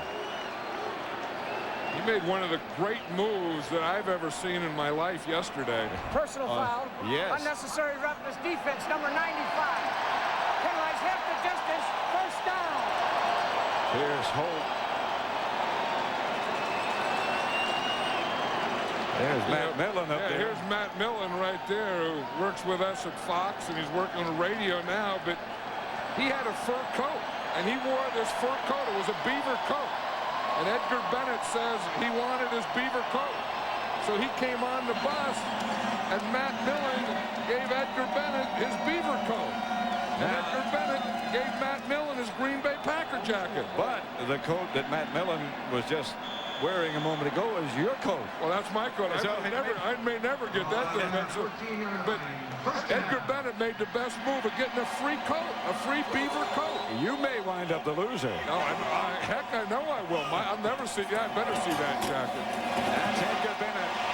Inside the 10 to about the 9. Mo Gardner made the stop. You know, it happened in front of us, and we saw the whole thing. You know, I really like that beaver coat. I really like this. And then look what he does the next day. I mean, 106 yards. That's a new team playoff record.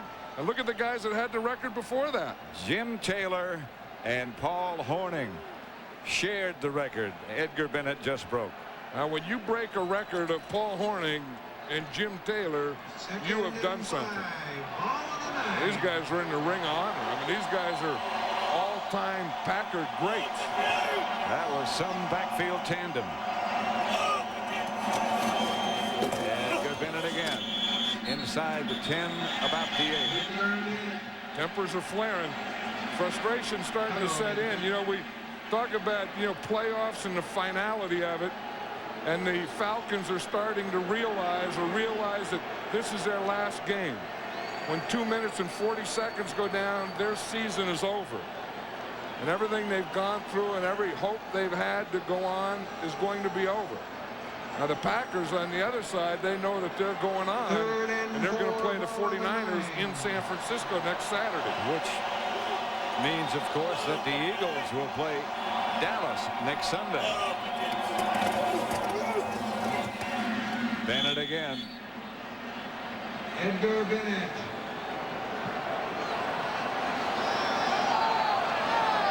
Well, they were so fired up yesterday. We talked to Ironhead Hayward. And the whole group, this Falcon group really did feel confident coming in here. This is a 2-minute warning. Well, they had the feeling that no one gave them a chance except them.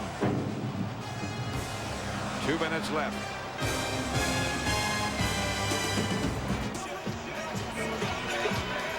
It is cold, but the celebration has begun.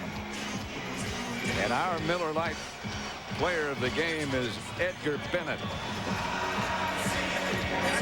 He is not only swapped Matt Millen out of a fur coat, he's played an outstanding game. 25-yard field goal attempt by Jackie is good, and the Packers increase their lead with less than 2 minutes left. Well, on a day that the Packers came in here and had to win a big game, Edgar Bennett is our Miller Lite player of the game, but you knew that they were going to be able to throw the ball because the Falcons were 30th in pass defense. But you didn't think it was going to be a big running game, and this guy here, Edgar Bennett, had a great running game. Well, this guy here had a great game, too. And a great season. Brett Favre. Yeah. I was watching TV last night. His dad, Irvin, was all over. Every station they go on, because all the Packers had curfew at 10 o'clock. The Falcons were in bed. And the only one that could get to talk was Irvin Favre. He was being quoted all over the place. Brett and Reggie, a match. Is that Maiden or Madden? Huh? Maiden heaven. No, I mean those are the guys. And Reggie will say that it's not his team, it's Brett's team. He did say that yesterday. He said he wants everyone to know that. Well, it's his team too, Edgar Bennett. I tell you, he was making moves. As Friday I was watching him practice and he moved so well. And then I watched the move he made on the bus yesterday, getting Matt Millen's beaver coat. Then the moves he made today, he may be the player of the weekend. Edgar Bennett with that fur coat. He went to Florida State, went to high school in Jacksonville. He won't need the fur coat. But I don't think you'll get rid of it. You look at Pierce Holt there, and they talk about the Falcons, and they were 9-7 this year, got in here and just wanted to get here, get to the dance and then get some wins here and go on. But the finality, hit you. That a couple hours ago you were thinking of being in the playoffs, maybe going to a championship game, maybe going to a Super Bowl game, and now you're thinking of going home. What's that statistic about a dome team? A team that plays in the dome? Yeah, that they don't win outdoors or they don't win in cold weather stadiums. Or a dome team has never won a Super Bowl. Dome team has never been to a Super Bowl. Bert Emanuel was the intended receiver. A playoff fact is the last dome team to win outdoors was Houston way back in 1986. And there's something to that. I mean, I could just tell the way the Packers felt about this field before the game and the way the Falcons felt, they were changing their shoes and slippery and this and that and cold and the whole thing, that part of the Falcons were beaten before this game ever started. Second down. Jeff George back to throw. He's still throwing. That pass is incomplete to Bert Emanuel. The frozen tundra. We talked about it earlier. It wasn't frozen today. Well, that sign must have either been made very quickly or somebody had what we were talking about in mind. But this place is so refreshing now. I think when you see or hear all these teams moving and the thing that's been going on in Cleveland, and just knowing that the Green Bay Packers are in Green Bay They're playing at Lambeau Field, always have played in Green Bay, and always will play in Green Bay. Here. Jeff George. That's because they're not owned by an individual. They owned by the people of Green Bay. Share a stock in a barbershop or any place in town. You know, and you drive down here, and it's just a little town, and you know, and the homes and the people out in front. And, you know, I mean, there's something pure about that. You know, you say to yourself, yeah, now you're talking. This is what it's supposed to be. This is how it all started. Well, that is Green Bay. You know, then we that have been in this all our life. This is our roots. First down, Atlanta. Jeff George has to scramble out of the pocket. Pass is picked off by the Packers. Intended for Emmanuel. Doug Evans came up with the interception. The Packers can now just run it out and prepare for San Francisco. You know, and I think they've been preparing for San Francisco for a long time because, you know, Mike Holmgren, who's done such a great job here with his Green Bay Packer team. Of course, he was an assistant in San Francisco. He's from San Francisco, played high school football in San Francisco, and so this will be a homecoming for Mike Holmgren. This place is rocking. Well, I think they're saying goodbye and thank you to the Packers for this year. Knowing that there is a chance they could play another game if both Dallas and San Francisco were to lose. Then the championship game would be here.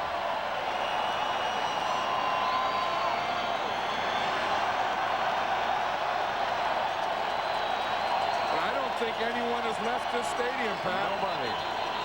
I mean, they know that this is their Packer team, and they're going to enjoy every moment of it. Even the people that have standing room are still standing. Nobody left. Atlanta just took their last timeout. You know, there's no greater feeling. I mean, you get into a playoff situation, and you're only going to be able to enjoy it tonight. Because tomorrow, or maybe even starting tonight, you start thinking about the 49ers. You know, you're happy, you get to go on. I didn't think so. Don't give him the bucket. Leroy Butler and Edgar Bennett. At least brought him a towel. Now, Leroy Butler went and got the towel before it froze on him. Something like that could hit you and then freeze right on your head. I could get a freeze head out there. But here they come. They're going to get him. Oh, they got him pretty good. A lot went down his back. Someone is here. In his right ear. Watch him. He goes for his right ear. Look at him. He grabs the right ear. Look. Now that is cold today. Oh, yeah, he got some in his mustache, too. Because then, you know what happens? You get the wet, and then wet freezes. Then you get like icicles hanging off you. I think these fans would just like to sit here the rest of the night and celebrate New Year's Eve here. They just might do that. Wouldn't be a bad idea. What a great job Mike Holmgren's done. What a leader Reggie White's been. And what a quarterback Brett Favre has been. And let's now go down to Pam Oliver, who has Edgar Bennett. Excellent job for you today. Tell me how you were able to shred that Falcons defense that way. I just thank God. You know, I give all praise to God for blessing me today. And my offensive line did a great job of blocking. They were blowing guys off the ball, and I just tried to react and make the right reads and gain the most yards I could. Setting a team playoff record, too. Hey, on a great day, home in Lambeau, it was snowing, cold. I just thank God.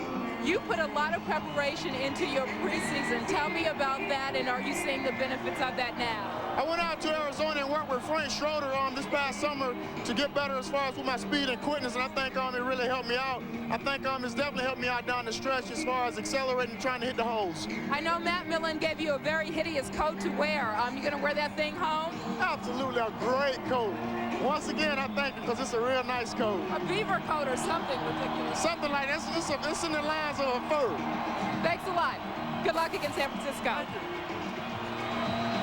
All right, Pam, thank you very much. So for John Madden and Pam Oliver, I'm Pat Summerall saying so long from Lambeau Field, where the final score was the Packers 37, Atlanta 20. Be sure to stay tuned for the postgame report. James Brown, Terry Bradshaw, Howie Long, and Jimmy Johnson will be along from our Hollywood studio with a look ahead to next week's games. You've been watching Fox Sports coverage of the National Football League.